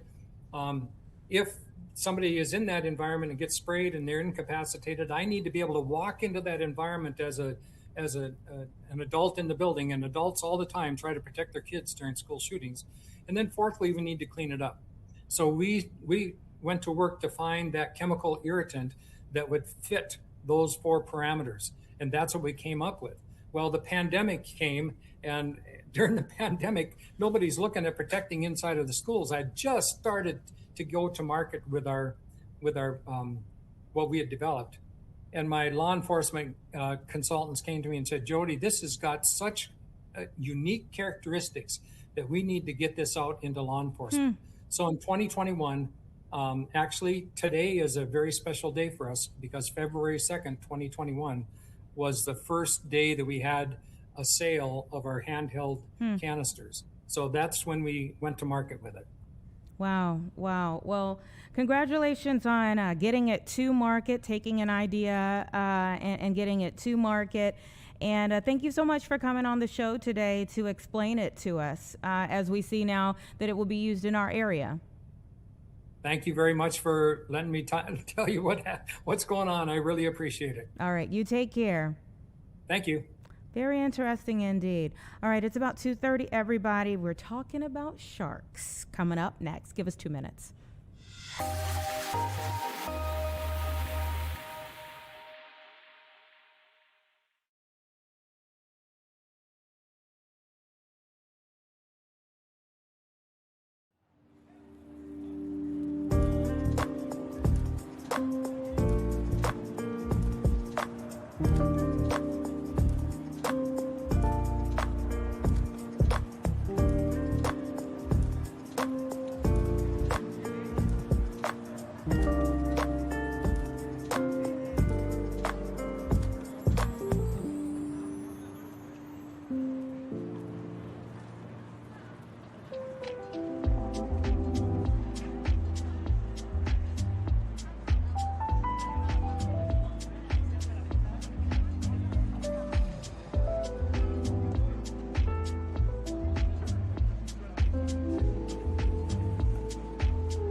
All right, 2:32 right now in a conversation that I think we typically would expect to have in the summer months. We've got to have right now. We've had some interesting occurrences of shark bites, shark attacks lately. And so I want to go ahead and bring in our next guest to talk a little bit more about what we're seeing out there and where we go from here. Thank you so much for being here on the show. I think you may be on mute right now. I couldn't hear you. Oh no, that's a terrible start. It's okay. Forrest, thank you for your time. Tell me a little bit about what we are seeing out there right now and what, the last few incidents. Is there anything that we should be taking from these? Yeah, so you mentioned, it's not summer, but if you actually look at where some of these recent shark bites and negative interactions have occurred, it is summer, So one in Australia, or I think there's actually been several now, sadly, in Australia back to back, some in Brazil in the southern hemisphere. And so this is sort of just a random confluence of events where all these various shark encounters have happened around the same week completely randomly. And what I think is going on is there's no correlation between any of these shark incidents across the world. It's just that people are out on the water more and more. People have cell phones. They report more things. They see more things. At the same time, most unfortunately, there are a couple negative, interactions where people were bitten and fatally killed. So it's kind of crazy that it all happened the way that it did with this coincidence of just a couple weeks, but really there's no correlation between them. Yeah, there was a Minnesota woman who was killed recently. And it does seem odd that this is the time frame when we're talking about it. I think especially because here in Chicago right now, it's just so cold. You just don't think about, being out on the water. But obviously people are vacationing all the time and trying to get to warmer places. Mm-hmm. Well, especially right now, right? You guys have one of the coldest storms on record. So I don't blame people for going to the U.S. Virgin Islands or down to Florida or some of these places where some of the shark reports have been coming in. But it's very sad. What's interesting is if you look at the various reports across the planet, there was the guy who narrowly missed running over a big great white shark that was sunning itself in Florida. There was an attack in Australia that would have likely been bull sharks. Another attack in Brazil was bull sharks. California, we have big swells at the moment, so there's a lot of surf going on here where I live in California. So it's also that time of year the white sharks are around. Minnesota, the Minnesotan lady in the U.S. Virgin Islands, that probably would have been a bull shark. So it's a gamut of different species in different situations where you're seeing these things happen. There are ways to avoid them, but again, it's almost like just totally random chance that there are so many negative encounters happening. Forrest, you are a shark bite survivor. Tell me about what happened. Which time? Oh my goodness. No, I've worked with wildlife my whole life, so I've actually been bitten by sharks twice now, both times relatively minor injuries. One was a tooth of a tiger shark on my arm. The other was on my foot from actually both lemon sharks, but I was tiger shark diving. But neither time is very exciting, to be quite honest. Both times are when I have been working with sharks as a biologist and I've dropped my guard and not been paying attention. And it's complacency when you're working with wildlife that always leads to accidents. And both times I became complacent and the sharks just did what sharks do. I was never surprise attacked. I never did anything. I was never startled by any of it. I was just not locked in and focused the way that I should be. And that led to one cut on my arm right there from a tooth and one bite on my foot. Both relatively minor injuries, thankfully. So I wouldn't exactly call myself an attack survivor. Oh my goodness. Well, I mean, I feel like I have interviewed all kinds of people in my life, but I just can't think of talking to somebody else who could say a shark bit them at some point in time in life. Fair enough. It's not something I recommend for people. Yeah, for obvious reasons. Yeah, the outcome could be very different. Obviously you're lucky, you're blessed that you can talk about it. Some of these situations have been fatal. Yeah. So what do we learn if we are getting ready to go on vacation, especially a lot of people getting ready to go for like spring break next month? If we are going to be in some of these locations, what do we do different? What should we keep in mind? It's a great question. I think that a little bit of education goes a very long way in mitigating the likelihood of having a negative encounter, right? And what I mean by that is, if you look at all of these instances that we've spoken about here today, in Australia, there was mass rainfall. The rainfall led to flooding. The flooding meant bull sharks, which like freshwater, came up into areas where people like to swim. The list goes on and on. Surfers going out surfing next to sea lion colonies where white sharks like to feed. So understanding a few key elements of shark ecology and behavior allows you to make smarter choices. That means you're much less likely to have a negative encounter. Now, I can just give you a couple quick bullet points on that. Please do. Such as, try not to go swimming at dawn or dusk, right? Sharks are typically crepuscular hunters. They like to hunt during dawn or dusk. Go in the middle of the day. Try not to swim near river mouths because those are known feeding grounds and hunting areas for them, especially when they're really murky, because sharks don't generally tend to target human beings as food. They usually make a mistake, except they don't have hands to feel that hamburger. They go for a bite first, and that bite can be fatal. Don't go swimming in areas where sharks are likely to be feeding, like near a seal or sea lion colony if you're in California, if you're in Florida on spring break, somewhere there's a lot of fishermen or people are cleaning their catch. Those things are likely to bring sharks into the area where you're going to have a higher density. You're more likely to have a negative encounter. Finally, something very few people ever think of. Try not to wear shiny jewelry, flashy watches, sequence bathing suits into the water, because that flash of light that takes all very the much fun out of it. I know. But if you go in your sparkly bathing suit, you might be mistaken for a bait fish, and you don't want that, I promise. So, little things like that make a big difference. Never heard that. Wow. And like you said, you don't want to be mistaken. So a matte finish it is, ladies. Let's not go for the sparkles and the sequins for this one. Right. Do you think that sharks get a bad rap? Sometimes I'll watch like Shark Week or something like that on like an Adventure Channel or something like that. Do you feel like sharks get a bad rap? Having done Shark Week for the last 10 years, I do everything in my power to mitigate that.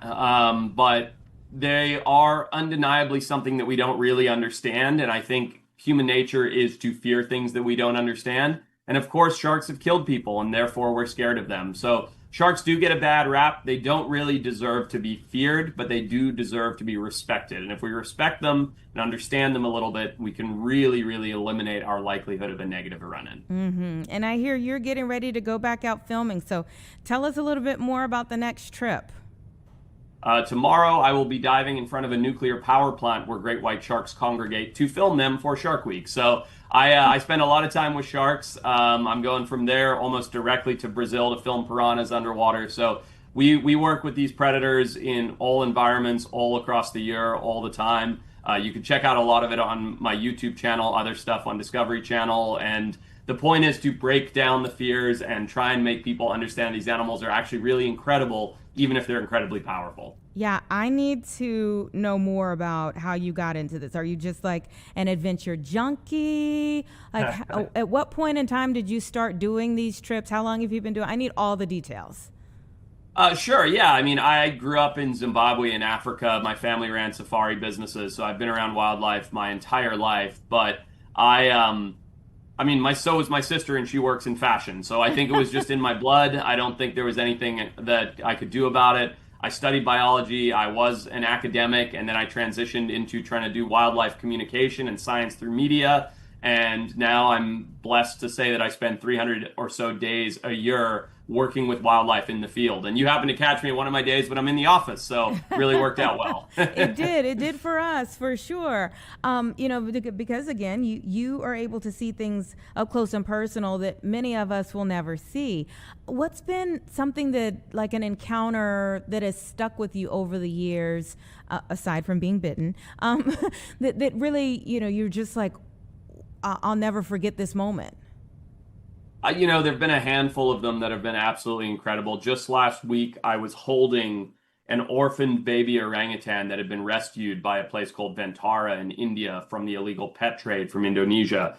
And to hold this tiny humanoid-like primate that looked up at me with these loving eyes, basically saying, please help me, please be a foster mother to me. It gives me goosebumps talking about it because I get to have these intimate interactions with incredible animals like that orangutan, like sharks, like piranhas, like river dolphins, like lions, like that turtle swimming back there all the time. And, I feel very, very lucky that I've been able to surround my life with something I'm so passionate about and being able to communicate that passion with people at home. Are you ever scared? My mother has a quote, which is, the true mark of bravery is not being fearless, it's being scared and doing it anyway. And to be honest, I think I must be brave if that's the correct definition, because I get scared plenty and try and do it anyway. Wow. Do you get frustrated when you see certain shark accounts of attacks?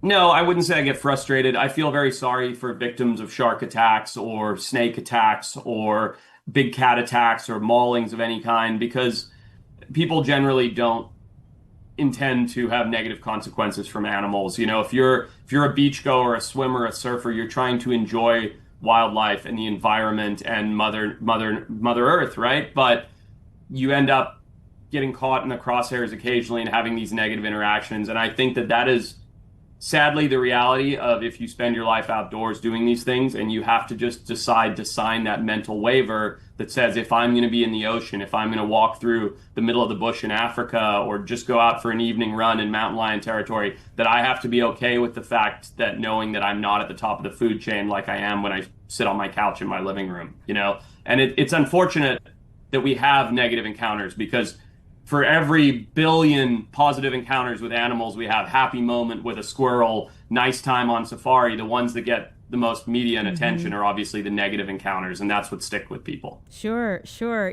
I went, this is far, far less than anything you've ever done, but let me just get through it. Sure.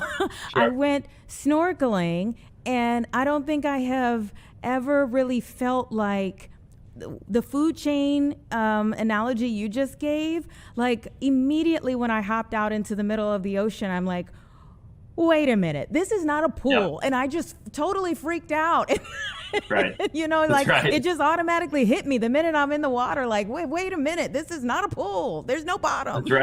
That's right. Yeah. And you're not at the top anymore. Yeah. And there's always, what they say, there's always a bigger fish, right? And you are not the biggest fish. And I think that is an experience that we as human beings have evolved to have over generational time. And there's something very grounding about putting yourself back into the food chain instead of sitting on top of it all the time, and realizing that we're not immortal, we're not better than these animals, we're just somewhere in that food chain. Yeah. The instructor kept telling me, oh, look at the school of fish beneath you. I was like, no, dude, get me out this water. Well, you got to try that again, because snorkeling's a wonderful thing. It was just like total anxiety attack all of a sudden. So tell me this. You mentioned that you're going to be filming great white sharks very soon. Are they like the... Again, I don't want to give them a bad rap, but are they like the worst shark or the most aggressive shark? I wouldn't say they're the worst or the most aggressive, not to belittle what you said, but they are the most notorious as far as eating and killing people. Now, they are number one leader in attacks, but it's because the diet of a great white shark is primarily seals and sea lions. And if you look at a human being in a black wetsuit on top of a surfboard, our profile looks almost exactly like that of a seal or sea lion. So great white sharks have absolutely no interest in eating humans, but they rely on silhouettes and other senses in order to catch their prey. So they look at us and go, wow, a seal, and they eat human beings. Bull sharks, tiger sharks, all these other various sharks that have historically killed people, we're also never targeting people, but they also don't prefer to eat seals and sea lions the way that white sharks do. So because of that, white sharks ultimately are responsible for the most deaths against any human being. So they are the baddest of bad. Wow. Your perspective is very interesting on things. Listen, my prayers with you for your next trip that you go on tomorrow. And I hope that you continue to have a long career with no more bites. Me too. Thank you so much for having me. All right. You take care. Safe travels. Oh, I could not do what he does for a living, but I have a healthy respect for those who do. 2:46, give us 2 minutes, everybody. We're going to bring in our chief meteorologist who just walked in.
All right, it's about 2:50 right now, and as you can see, Illinois Senator Dick Durbin is speaking on the House floor right now. Let's listen in.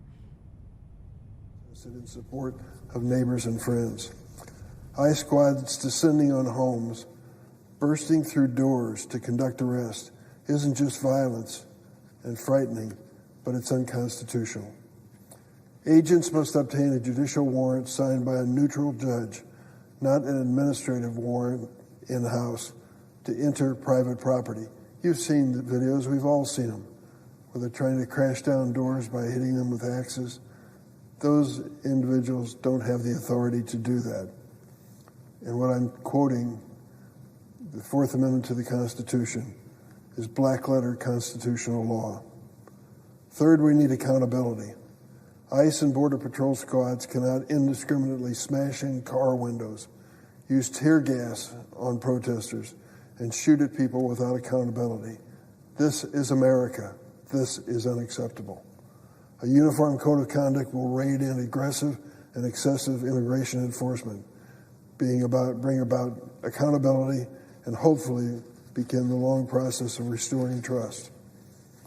When the immigration agents fail to follow their code of conduct, the Department of Homeland Security must coordinate with state and local officials to conduct a fair and independent investigation. In conclusion, as these negotiations continue to play out, I'll continue to do my part to hold the administration accountable. After I asked Secretary Noem of the Department of Homeland Security to appear before the Senate Judiciary Committee all of last year, she refused. Now she says she just might be available in 4 weeks.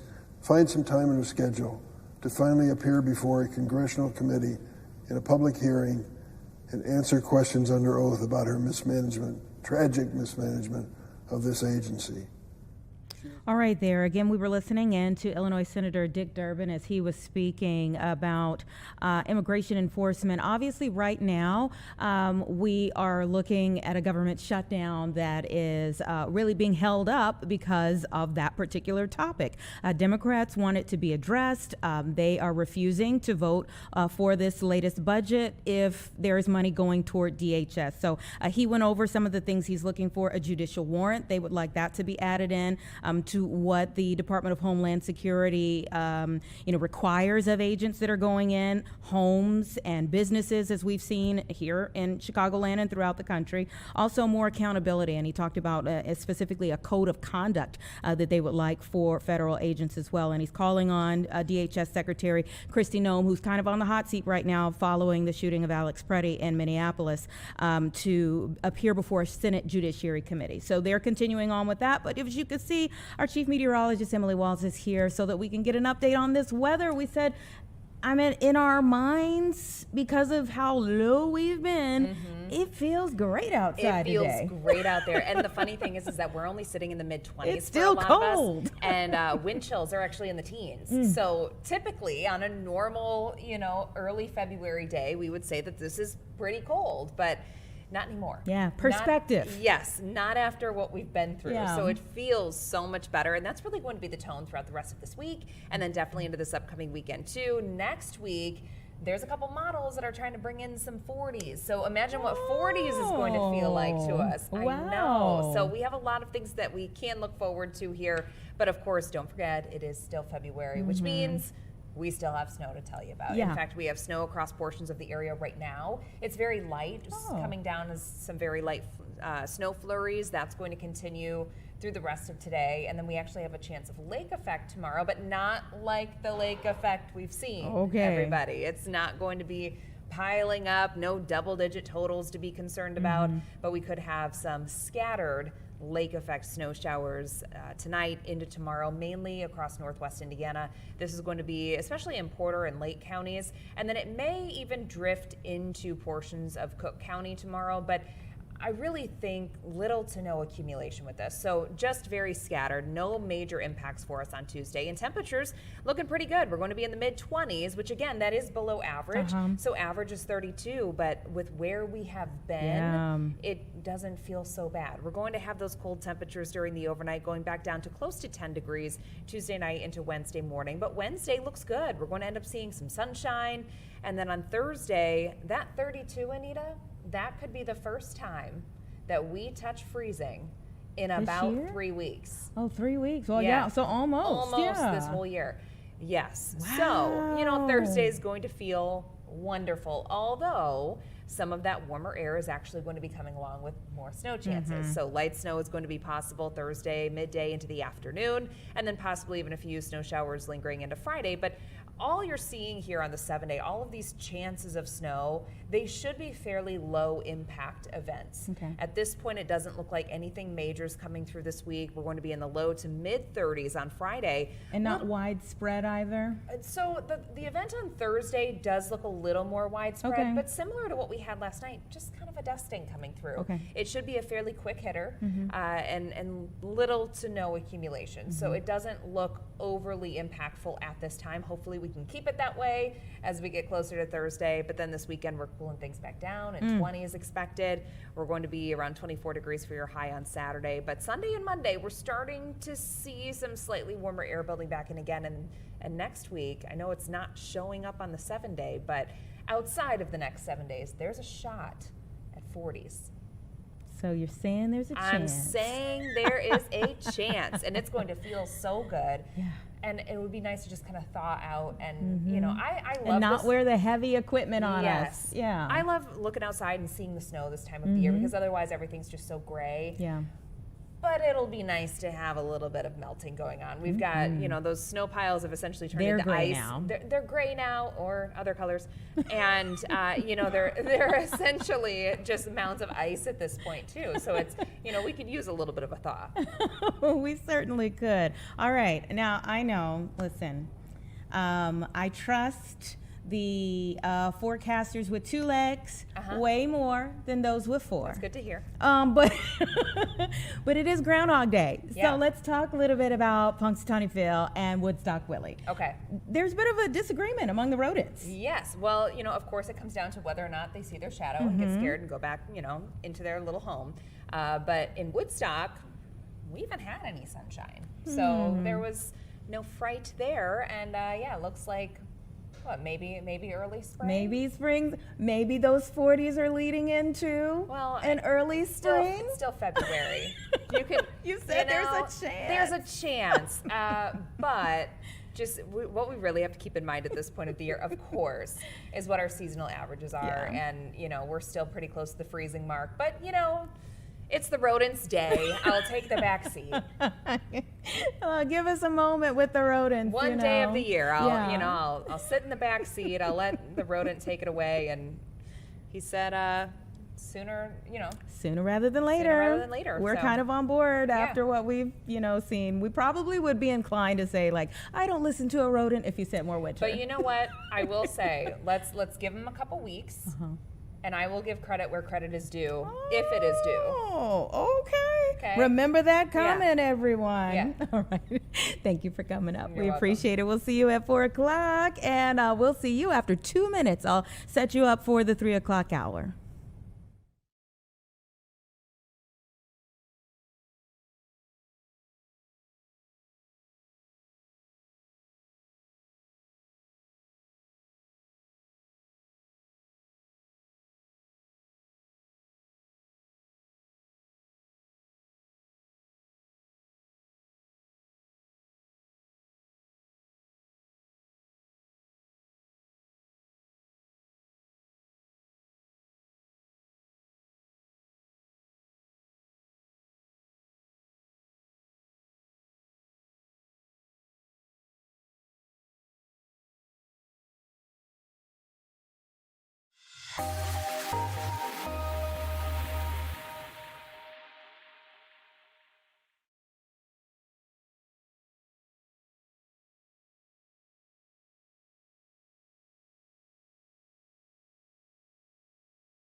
right, we're now in our final hour here on Chicago Live for Monday, everybody.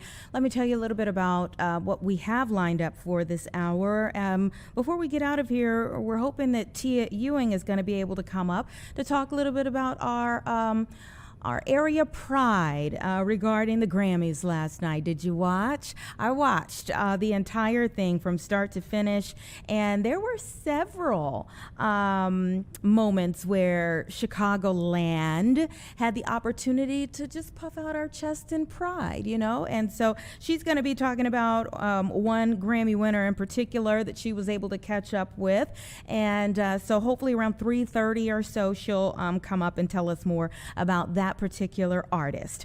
Around 3:15, we're going to talk about, I don't know if it's peculiar, if it's strange, if it's scary, but a new program that's been launched where AI chatbots can talk to each other without humans involved. I mean, it really seems like something out of a movie. I'm not sure if that was a horror movie, but a movie at some point in time that we're now seeing in real time. So we'll be able to talk a little bit more about the AI Malt book around 3:15. But our first conversation for this hour has to do with the price of healthcare. And it's been a big talker, especially as we were coming into the new year. That's really, you know, we were just talking moments ago about what's holding up this particular government shutdown that we're in right now. Well, that's really what was on the table the last time. That was the holdup. It was about health care and in particular the ACA credits that were getting ready to expire. So I want to bring in Shannon Shoemaker of KFF, who worked on a new poll that's out about health care costs. And thank you so much for taking your time out for Chicago Live today. Hi, thanks for having me. Tell me what you all found in this new report. Yes, so as you mentioned, we are seeing how healthcare costs are really rising to the top when people think about in terms of what they can afford and affordability as their economic concerns. So we find that healthcare costs, which includes out-of-pocket costs, prescription drug costs, and health insurance costs, rose to the top of the public's economic concerns, above food and groceries, above rent and mortgage, above transportation, gas costs, above utilities. And so really healthcare costs for everyone are the top economic concern we're seeing. Mm-hmm. And it should be mentioned, you all are a nonpartisan health policy research, polling, and news organization. But this is particularly of interest in an election year when we're gearing up for the midterms. Yes, that's right. So we asked people what when thinking about healthcare costs, what role it would play in their decision to vote and which party's candidate they'd vote for this fall. And we find that more than 4 in 10 voters say that they think healthcare costs will have a major impact on who they'll vote for and their decision to turn out at all. And when did you all conduct this study? How many people were involved in the survey? Yeah, we conducted our survey earlier in January, and it's about 1,400 people. And what we do is that we ask enough people and we use enough statistical things to help have it be a good representation of the public at large, the general population, as well as voters when we're thinking about people coming to vote this November. Mm-hmm. And you asked, I mentioned the ACA credits that were set to expire. You asked people specifically about the ACA. That's right. We also asked people about, as you mentioned, the ACA enhanced tax credits expired January 1st of this year. And we asked people whether they think that Congress did the right thing or the wrong thing by not extending them. We see about 2/3 of people say that Congress did the wrong thing, and about 1/3 say Congress did the right thing. In terms of who thinks Congress did the wrong thing, that's majorities of independents and Democrats, but majorities of Republicans think that Congress did the right thing by not extending the ACA and tax credits. Were there any things in your survey that that kind of stood out to you all? Yeah, as I mentioned, the fact that healthcare costs rise to the top for everyone, that's regardless of one's party affiliation, regardless of race, ethnicity, regardless of age. That really speaks to how concerning people are, or how concerned people are feeling about healthcare costs. In a broader conversation of affordability. And we really think it will shape up to be a big issue come this November. Yeah. Tell me, like, how you all go about doing your surveys in terms of like why healthcare, why you started the year with healthcare, where you go from here. Yeah, so KFF is a nonprofit, nonpartisan health research firm that we have polling, policy work, as well as a newsroom, KFF Health News. And our key focus is understanding people's experiences in the healthcare system. So health is always something that we're interested in.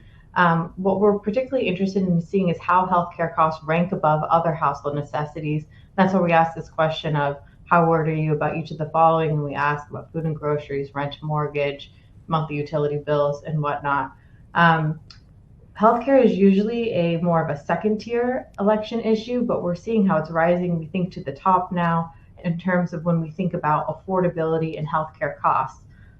We often see that the economy is a top election issue, but we're really interested in drilling down and seeing, well, when people say the economy is the top issue, what is it? Is it about affordability when it comes to healthcare? Is it about jobs in the economy? What does that really mean more generally? So that's our key focus. Yeah, and when you do a particular survey, do you look back on, okay, well, this time last year, how did people feel about it then? Yeah, so KFF has long been tracking how healthcare costs are a major economic concern for most families. We've asked the question a few different ways over time. We often do see that healthcare costs are a key concern and worry for people. That includes things like having unexpected medical bills or high health insurance premiums. We've seen now how healthcare costs are really rising to the top when we think about this as one big bucket item in terms of what people are spending their paychecks on. And do you all look at like how people would like for the government to handle healthcare? Yes, that's something we've looked at in the past, particularly when it comes up in election years like this. KFF has done past polling of whether people support a single payer healthcare system, whether they support other reforms. We've been tracking the favorability of the ACA, the Affordable Care Act, for quite some time. And that is some other things that we're exploring, and we definitely are looking into this year as we try to see, okay, most people think that healthcare costs are too high. What do people think we should do to bring those costs down? What should the government do? That's something we'll be pulling on later this year. Okay. What are some of the other topics that you all are, kind of already in line to look at throughout the year? Yeah, so with the election, we're really focused on how healthcare costs and access are affecting people. As you may know, one key group is the people who buy insurance from the ACA marketplaces. That's one group we'll be tracking throughout the year to see how things are working for them. We're also always interested in understanding how other people get their health information, and we have other polling out about in terms of other changes that have been made from the top level of the government, such as in vaccine trust and use. So we're really just in an election year usually focused on understanding what role does healthcare play in the election and how are the candidates talking about it and what does the public want. There's so much said about polling in an election year and whether it persuades, whether it has impact on the candidates, the parties, the messaging. How do you see this in the time that you've been there at KFF? How do you see, like, okay, we put this report out in early February and there are March primaries. So how do you all see that playing out? So we really work to just bring what people are telling us in our surveys to the general public to understand what's happening in conversations about healthcare in this country. We are not, KFF is not a polling house that's dedicated to trying to predict who's going to win the election or what's sometimes called horse race polling. We're really just interested in what are the issues people are talking about. How are people of different party IDs, how are Democrats, how are Republicans, how are independents thinking about things? and different demographic groups. We really are using we believe our polling is just to capture a snapshot of what the public thinks at this time, and we'll be continuing to do that over time as we get closer to November. And you mentioned like an issue like vaccine hesitancy. Are you seeing that more people say they don't trust either party to handle this issue? That's something we are looking into. We have some new polling that will coming out soon about that, that will get more into that. Okay, very interesting stuff here. And I do think that politicians, their camps, well, let's say camps, look at this in terms of how they start their messaging for this season. It's seeing what is important to people. And when you see a poll from KFF and it says the public was given a list of household expenses families worry about, a third say they are very worried about their ability to afford health care for them and their families, that is significant. So thank you so much for what you all do and for taking a little time to chat with me about it today. Great, thanks so much. All right, you take care. Some of the other numbers here that were detailed, more say the same about affording food and groceries. That's at 24%. Rent or mortgage, 23%. Monthly utility bills, 22%. Gasoline and other transportation costs hit at 17%. And a majority, 56% of the public expect healthcare costs for their family to become less affordable in the coming year. So lots to think about there. 3:13, give us 2 minutes and we'll bring in our next guest.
right, welcome back, everyone. It's about 3:17 right now, and there is a new social media platform. Before you get too excited about it, it's described as revolutionary because it does not involve humans.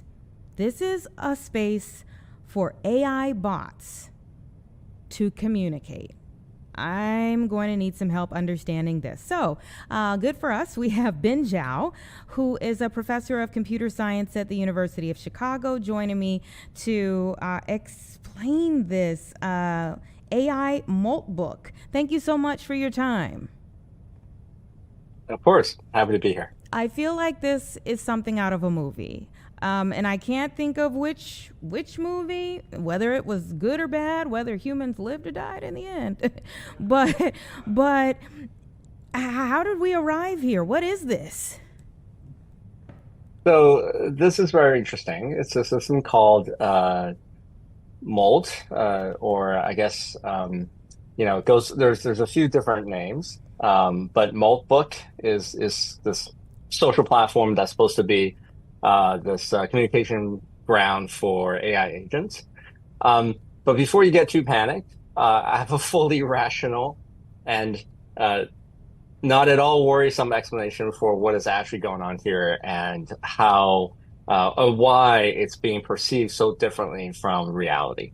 So we can get into that. Please, let's get into it, because I see the AI manifesto total purge being put on Reddit, and I'm like, oh my goodness, I need more information. Right. So this platform is being sort of touted by some folks as like final evidence that, AI is sort of becoming intelligent. Now, there are these agents, which are basically AI scripts, right? Imagine different instances of GPT basically interacting with each other, whereas I think a lot of cases people talk to or type in prompts to GPT, they get answers right now. But imagine if GPT or different versions of it were to start talking to itself, and what might happen, right? So there's been some interesting conversations, and some of these digests have been sort of downloaded from the site, where supposedly, it's all AI agents talking to each other. And there's been some crazy content, and I won't get into the details. I'm not sure I've really caught all the most crazy examples. But the reality of it is that there's a much more sane explanation. This is not Skynet or the birth of Skynet or anything like that. In fact, some researchers that I'm just reading about, in fact, posted something today that have actually explained what is going on Notebook. So what happens is that Notebook is basically like this platform. It's like a little online server where these supposed agents, any human can go on, register an agent, right?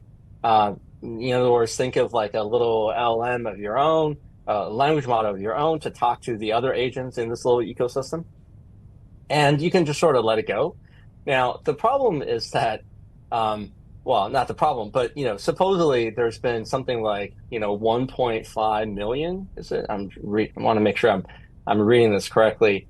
Yeah, supposedly there's like 1.5 million registered agents on this platform. So almost like a small social network of 1.5 million people talking to each other. And there've been some crazy, weird conversations, etc. Except some researchers that just posted information today that talk about the fact that, in fact, this is probably not the case.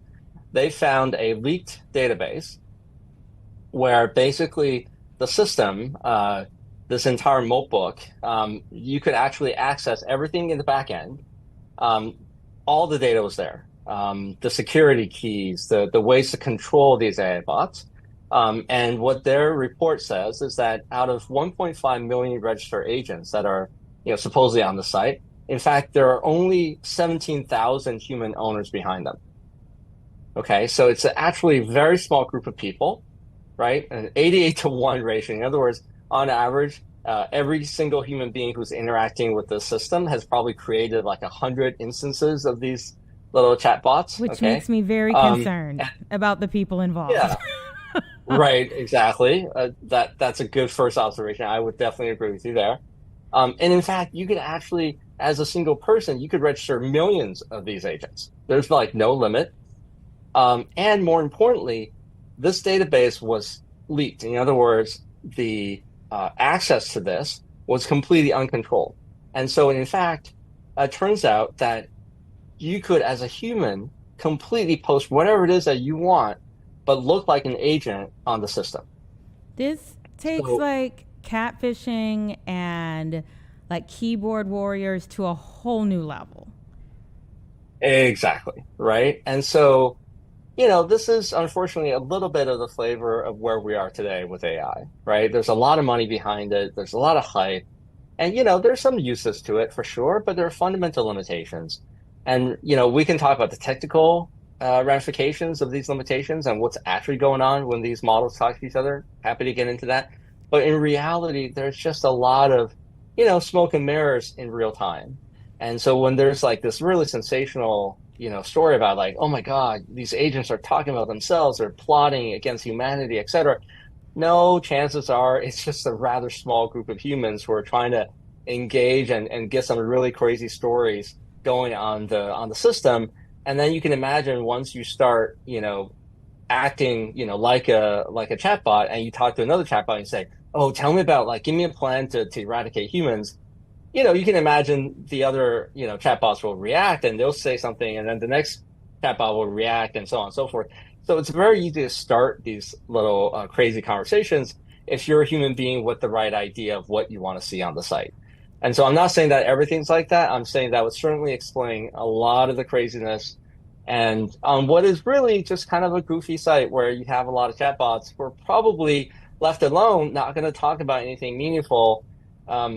But now it's a little bit crazier because most likely some people have taken control of these little bots and posted some stuff of their own to really, get the external media interest and, get a little bit more attention for the site.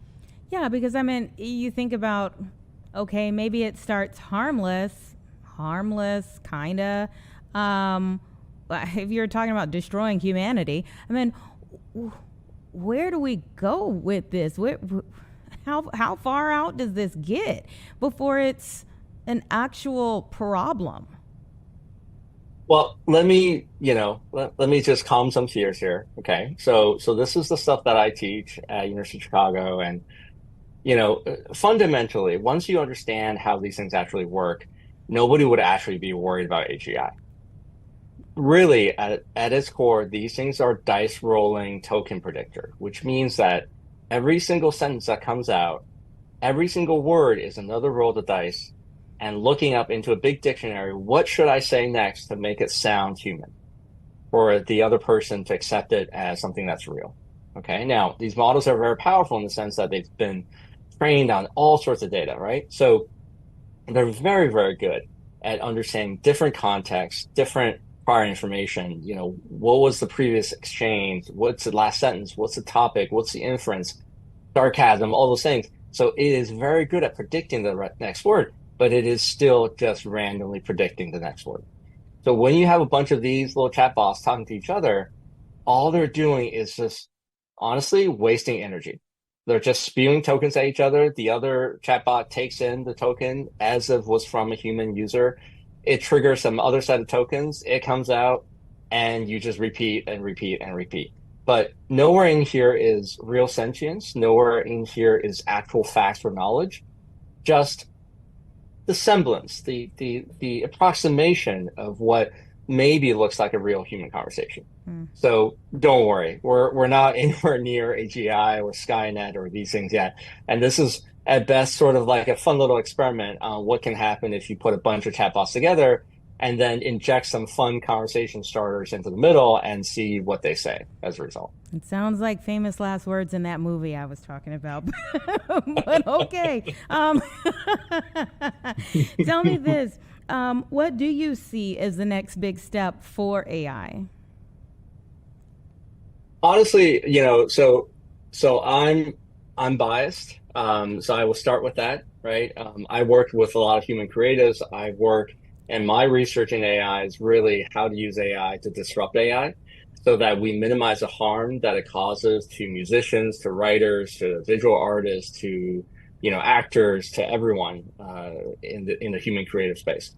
I think for us, a much bigger problem right now is how to deal with the economic fallout for some of these industries leaning so hard into something that they don't quite understand yet. And we can get into that, right? But there's plenty of reports right now that show a lot of human creatives being put out of a job, losing contracts. Not necessarily to better versions of themselves, but really bad copies of themselves and other people in their industry. So I think that's the short-term thing that we're trying to deal with and we're trying to mitigate. But as far as AI goes, I think it has a lot further to go. I don't know if you've personally used agents, but I've been forced to interacting with a couple of agents with travel agencies and airline, Expedia, and boy, has it been a nightmare in terms of just, messing things up and actually almost breaking my reservations before I could call a human being and actually get it fixed. So there's a lot to do. There's a lot to do before we can actually reduce errors, fix some of these problems. Some of these problems are fundamental. Hallucinations are actually not going to go away. We can try to minimize them, but really certain applications are not ideal. And, ideally, normally in a normal circumstance, we would already be, as research community, as academics, as scientists, we would already be moving on to a better platform, a better architecture, and trying out something that fixes these things fundamentally. Right now, there's just too much money in large language models, and so we're kind of stuck right here because of all the VCs and the companies and so on. But it'll take us a little longer, but we're going to move off of these GPT and LLMs and chatbots and whatnot, and we're going to get smarter models that actually know what they're talking about. And then we can talk about AGI and so on and so forth. But yeah, we need to sort of get past this little bubble right now that we're dealing with into a much more fundamentally sound and reliable AI system. Yeah, I'm certainly the person that's like, speak to a representative, speak to a representative. That's right. Any parts of them. That's right. And we're all going to be doing a lot of that in the near future because, chatbots are cheap, but boy, humans are going to be in high demand. Okay, what are the other takeaways you would say from something like this populating to this level? Yeah, that's it. That's a really fantastic question. I think, boy, I mean, I'm going to say this and it's going to sound a little goofy, but, I'm at University of Chicago and we're all about teaching critical thinking to our students, right? And honestly, I think we could all use an extra dose of it right now in this day and age. Critical thinking, when you see a headline about AI, really trying to understand, maybe it's not exactly what the headline says, right? I mean, first reaction when I heard about this, I was like, really? That seems unlikely given what I know about these architectures. And sure enough, when you dig a little further, you find much more technical details that really explain what's going on. So, not everybody can do that because it's hard to find certain types of information, but I just hope that people keep an open mind before jumping to conclusions. And, some advances are real. These models are good for certain applications. But before we get all psyched up about AGI and this taking over our lives and being able to replace so many people, I think we should just be just a little bit more, critical in making sure that the information is real and reliable. Great advice. Thank you, Professor Zhao. We appreciate it. Thank you so much. Thank you. I'm slightly less scared now. Excellent. All right, take care. 3:31. Tia Ewing just walked in, so give us 2 minutes. We'll get her set up, and we'll be right back.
right, we're back at 3:33. The president is taking part in signing time in the Oval Office there with many of his cabinet members behind him. Let's listen in as they kind of address some of the big topics of the day. They were mined. Every time you pick up a hand phone, it was mined. And so stimulating the ability for the miners in this country to help you industrialize the country, they're the salt of the earth, and we're super excited that America is doing something for not only our national security, but for the reindustrialization of the country, because you can't reindustrialize Detroit with a lot of metal. And I'm telling you on behalf of every miner I know, they're elated at the breakthroughs that have been achieved here. They'll make a lot more cameras in the future. And maybe you could help us teach everybody that everything you touch like that, somebody mined it. And we need your support, and we're really happy to get it. And congratulations, you're in the Hall of Fame. Is that the Rare Earth Hall of Fame or Minerals Hall of It's Fame? a bunch of pictures of dead guys that go back to Herbert Hoover, who was a miner.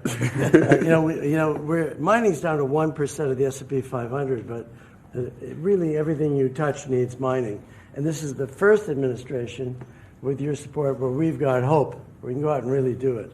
So, I last met you in Saudi Arabia with Mohammed bin Salman. We're working in Chile. Right. We want to bring these metals back to the United States and refine them and use them right here.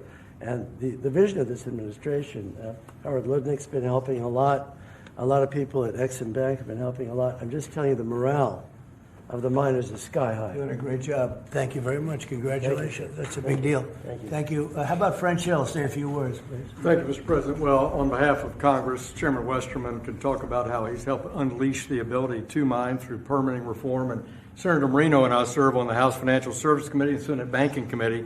And we're best in this country when we take the private sector and we leverage it to unleash the directions that you're made. And so together with our reauthorization of the Exim Bank, we leverage that resource with private sector dollars to make this a success. And it's going to be a huge strategic change in America's industrial capacity. Big difference, right? Big difference. There's never been really anything like what we're doing. Bernie, please. Not to be hyperbolic, but if you hadn't been elected, the auto industry in America would be over. The It would be country completely over. The country would be over. Well, but the auto industry would have been gone first. What the Democrats had done with electric vehicles, the mandates, what you were able to accomplish last year, Secretary Lutnick, what Secretary Bassett was able to do with your leadership has transformed the auto industry. And I tell you, it's never been better for people in the auto industry. I hear it from all my friends. They are elated. And the worst part is that the people that you really saved were the car dealers in California, in New York, in New Jersey. Right. And they fought me all the way, Mary, right? They fought me all the way, and now they're saying thank you very much. But you're doing a great job. Thank you, Bernie.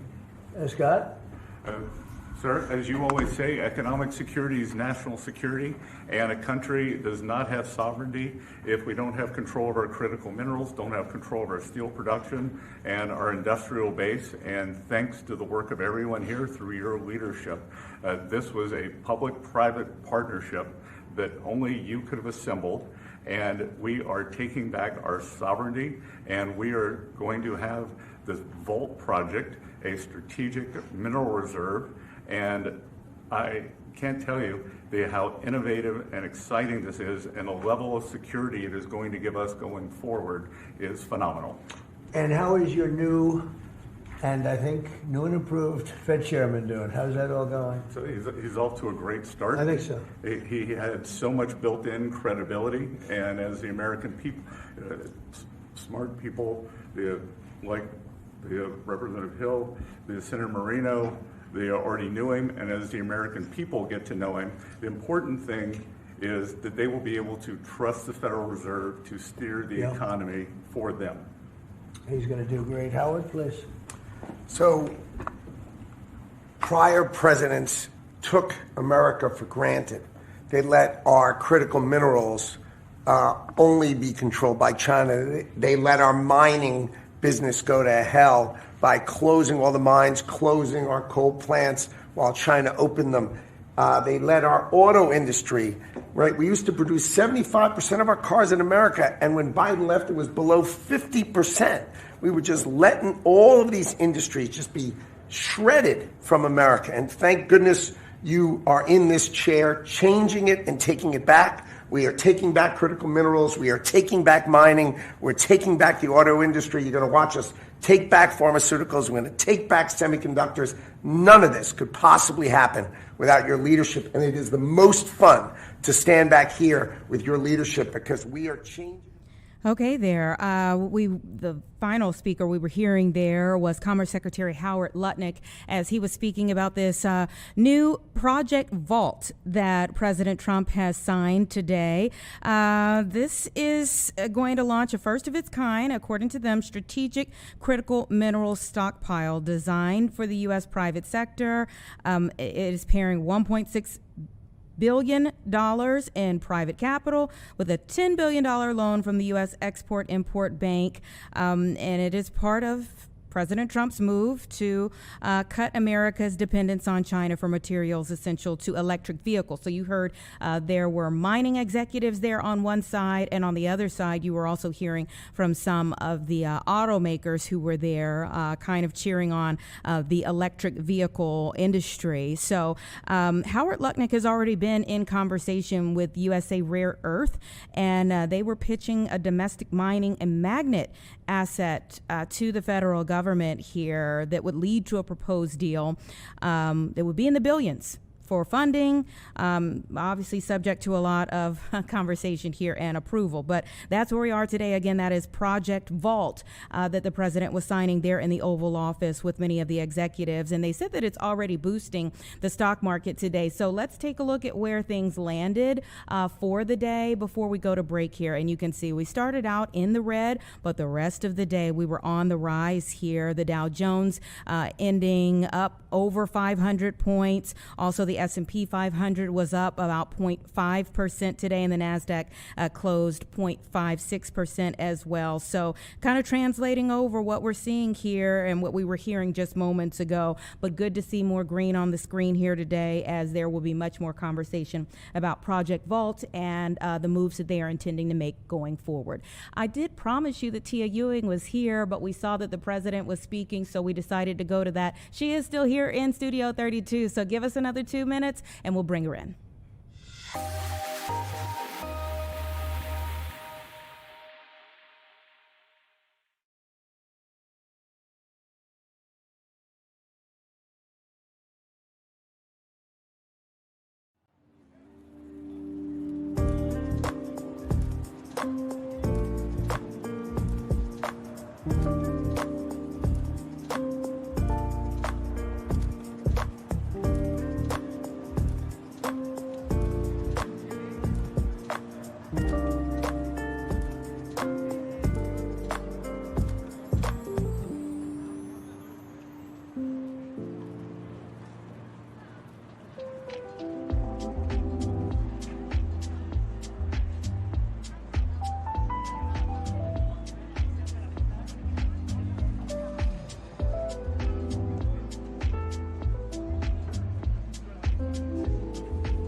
All right, everybody, just about 3:45 right now. Music's biggest night was last night. Watched the Grammys from start to finish, and there were plenty of moments in there where you should have some pride around Chicagoland. And we're going to talk about one of those in particular. You're following a new Grammy winner. Yes, a new Grammy winner who had been previously nominated for a Grammy in the past. His name is Freddie Gibbs from Gary, Indiana, 43 years old, and he was featured on one of the best R&B albums of the year. The name of the album is Mutt. He was on a remix, 14 songs total on the album. And yeah, I love the song. I think everybody, I mean, if you've heard this song, you know it. When you hear, kind of like the tune of it is very catchy. But yeah, he raps on it. He's a rapper. He's also an actor. He actually has a film out right now called Night Patrol. You can go see it right in the movie theaters. And that's really the direction, which is crazy because he's been a rapper for about 15 years, but now his career is also going into film. So he's in LA, walking his dog yesterday, and all of a sudden his phone is blowing up. He has no idea. He finally looks and people are like, "You won a Grammy." Oh my goodness. So he found out while walking his dog down the street. An incredible story. His family still lives in Gary, Indiana. And I asked him, I said, "What are you planning to do with the trophy?" He wants the trophy to go to the Hard Rock Casino in Gary. He wants it on display there. He doesn't plan on keeping it long. It's unclear when this, I'm sure, will be a big reveal. I asked the mayor of Gary if he knows anything about, when it's going to happen and any of that. All of this just happened last night. So, but they do plan on having like a ceremony for this when it does make it into the Hard Rock. And yes, it really should, because he is not only just the first rapper, but he only joins really the Jacksons. You got Janet Jackson that has, I think about 5 Grammys. I wrote this down. And then Michael Jackson, who has 13 Grammys. So this is a big deal for Gary. Little Indiana. known names, No. Big deal for Gary. Huge Yeah, name. it is huge. It's huge. Yeah. I was totally joking about Michael Jackson and Janet Jackson being little known names. Huge. Yeah, I think this is a wonderful moment, and especially as they talk about like reviving Gary's spirit right now. This just adds into it. Yes, and also what's really crazy, I was talking about, I said, so you live in LA right now, what's your plans for Gary? Do you have any plans of doing anything else in Gary? And he's actually planning on starting a farm in Gary, Indiana. And that's something that he hopes to have up and running by the summertime. So yeah, his roots are literally about to be, continue to be planted in Gary, Indiana. Yeah, so yeah. I love it. I love it. I absolutely love it. And congratulations to him and his family. How did he tell his family? So interestingly enough, his roots are in music in a way. So his father is one of the founding members of the Shy Lights. And so I asked him, I said, "I'm sure your phone was," and I asked him, I said, "Well, first of all, did you start doing music because of your father?" He said, "No." Obviously that was nice to see, but his father was not his influence for doing music.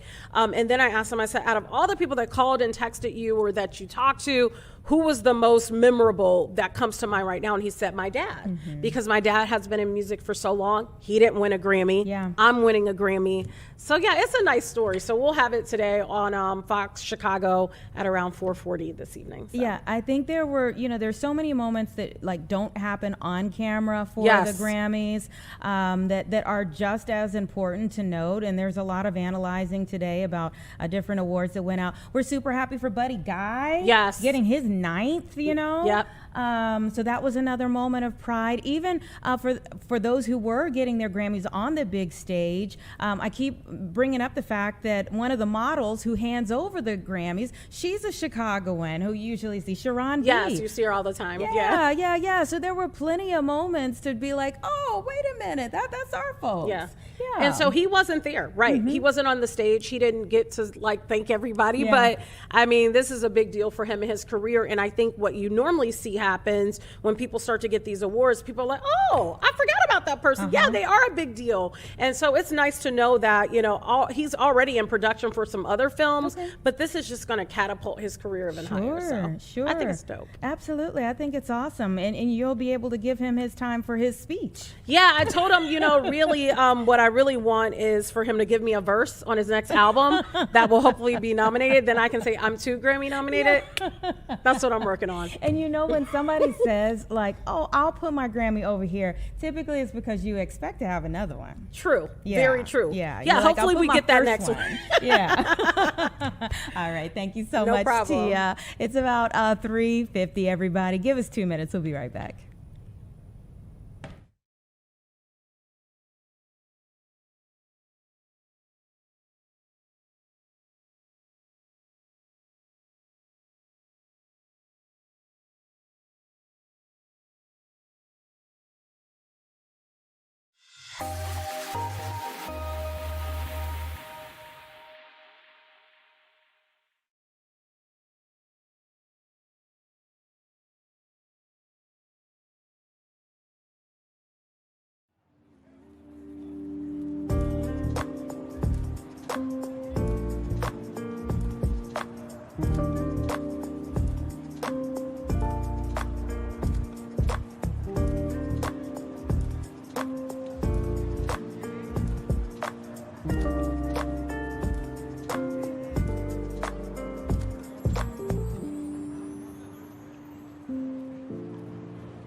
All right, everyone. President Trump is taking some questions now, so we're going to listen back in.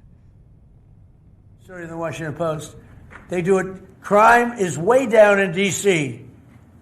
Now, what's the reason for it? The reason for it is we have very big, strong, good-looking soldiers standing around, and I think they make the place look better. But this is our capital, and we have a very safe capital. We had a very dangerous capital before. Yeah, please. Sir, yesterday you said you were speaking to people about Cuba to reach an agreement. What sort of agreement are you hoping to reach? Is that with the Cuban government? Well, it's a failed nation now, and they're not getting any money from Venezuela, and they're not getting any money from anywhere. It's a failed nation. Mexico is going to cease sending them oil. So I'd like to take care of the people that are here from Cuba. You know, we have many people that came from Cuba that were thrown out of Cuba or that fled Cuba. They came over on rafts. They went through shark-infested waters. I don't know how they did it. And that was many years ago. Many would like to go back. Many would like to at least visit their relatives. And I think we're at a pretty close point. We are dealing with the Cuban leaders right now. Mr. President, the Wall Street Journal reported that the royal family of Abu Dhabi invested hundreds of millions of dollars in your World Liberty Financial. Can you explain why you decided to take that investment? Was that a transaction? Well, I don't know about it. I know that crypto is a big thing, and they like it. A lot of people like it. The people behind me like it. My sons are handling that. My family is handling it. And I guess they get investments from different people, but I'm not. I have all I can handle right now with Iran and with Russia and Ukraine and with all the things we're doing. So I don't know exactly, other than, you know, I'm a big crypto person. I'm the one that probably helped crypto more than anybody because I believe in it. And the reason I believe in it is because if we don't do it, Scott, I think we can say then China's going to do it. Right? Yes, If we don't do crypto, then China's going to do it. And it's just like AI. We're leading AI by a lot. And if we weren't leading, China would have led. You know, they're very capable. They're very good. What do you have to say about that? You've made America the digital asset capital of the world. We did the Genius Act for stable coins. Many of the people standing up here are working on the Clarity Bill to I hope that gets done. Market structure. Yeah. And we're bringing U.S. best practices to an exciting new industry, digital assets, innovation, and it spreads everywhere. So the U.S. And do you agree that if we didn't do it, China and others would, but China would? Oh, China would have had the lead, and then others around the world in terrible jurisdictions would have been doing it. And on Iran, sir, can you say what your threshold of military action is? Well, I can't tell you what I'm going to do because right now, we have a tremendous force going there, just like we did in Venezuela, even bigger. And they'll be there soon. And I'd like to see a deal negotiated. I don't know that that's going to happen. But, I mean, if I knew I wouldn't be able to, I wouldn't tell you. I'd be very foolish if I would tell you. But right now we're talking to them. We're talking to Iran. And if we can work something out, that'd be great. And if we can't, probably bad things would happen. Mr. President, Yeah, please. On the government shutdown, do you think there could be a resolution of this issue? And have you gotten I do. assurances from House Republicans? Well, I spoke with Speaker Johnson. I spoke with Leader Thune. And I think they're pretty close to a resolution. We were at 5.6% GDP, and we lost 1.5 points because of the 42-day shutdown. Think of that. We would have been at 7. Nobody ever saw a number like 7. And I think, Howard, probably 1.5 points was the number, right? 1.5 for the shutdown. Exactly right. And it's very bad for our country. But despite that, we have the highest numbers we've ever had. We're doing well. We're going right through it. But I will say that I spoke with Senator Schumer numerous times, and I don't think they want to see a shutdown either. Mr. President, are you going to sue Trevor Noah? Last night in a post, you alluded that something could be coming. Yeah, well, he said that I spent time on Jeffrey Epstein's island. I didn't. I mean, he's a lightweight, this guy. He's a terrible, I think he's terrible. I thought he did a terrible job at the Grammys. I thought the whole Grammys was terrible. I watched part of it. It's not watchable. But he was a lousy host. I'd say not as bad as Jimmy Kimmel, but pretty close. And no, he made a statement about me and Jeffrey Epstein. I have nothing to do with that. I have nothing to do with Jeffrey Epstein. And in fact, if you look at the DOJ, they announced, they released 3 million pages. It's like this is all they're supposed to be doing. And frankly, the DOJ, I think, should just say, we have other things to do, because that whole thing has turned out, other than Bill Clinton and, Bill Gates and lots of people that there are a lot of questions about it, but nothing on me. But it was even sort of better than that, because they found that Jeffrey Epstein and this sleazebag writer named Michael Wolff were conspiring against Donald Trump to lose the election. So Epstein was conspiring with a writer for me to lose the election. So right there, that I had nothing to do with this guy. But, it's a terrible. Okay, listening in there as he was answering questions, the president talked about National Guard troops in Washington, D.C., also increasing tension with Cuba, a bit of a controversy there with Abu Dhabi and the crypto investment that they made right before he came in office. But Treasury Secretary Scott Bessent says he's made America the digital asset capital of the world. He also talked about Iran and the government shutdown, which he says that Republicans and Democrats are close to a resolution now. Certainly hope so. We'll be watching as they continue to try to have a vote that actually goes through.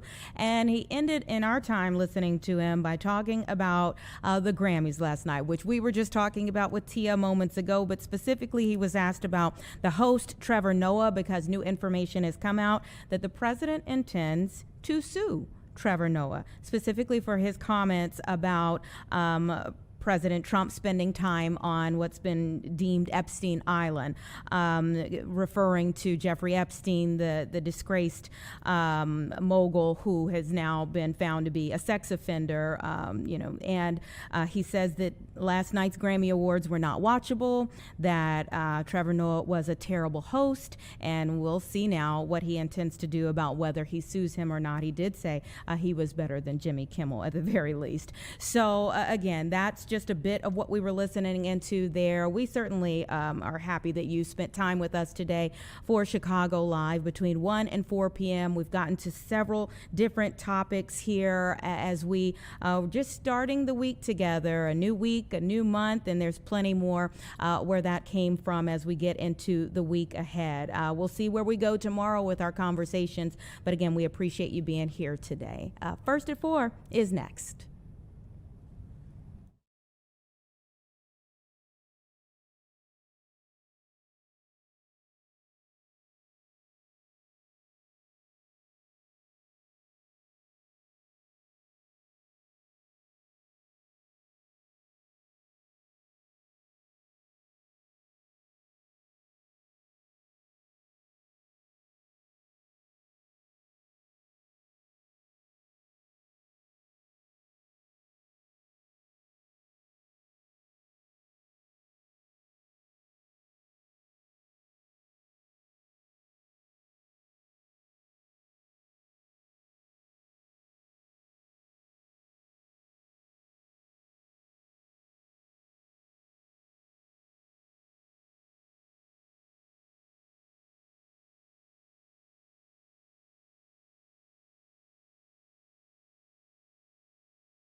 Live from Chicago, this is Fox 32 News at 4. Now,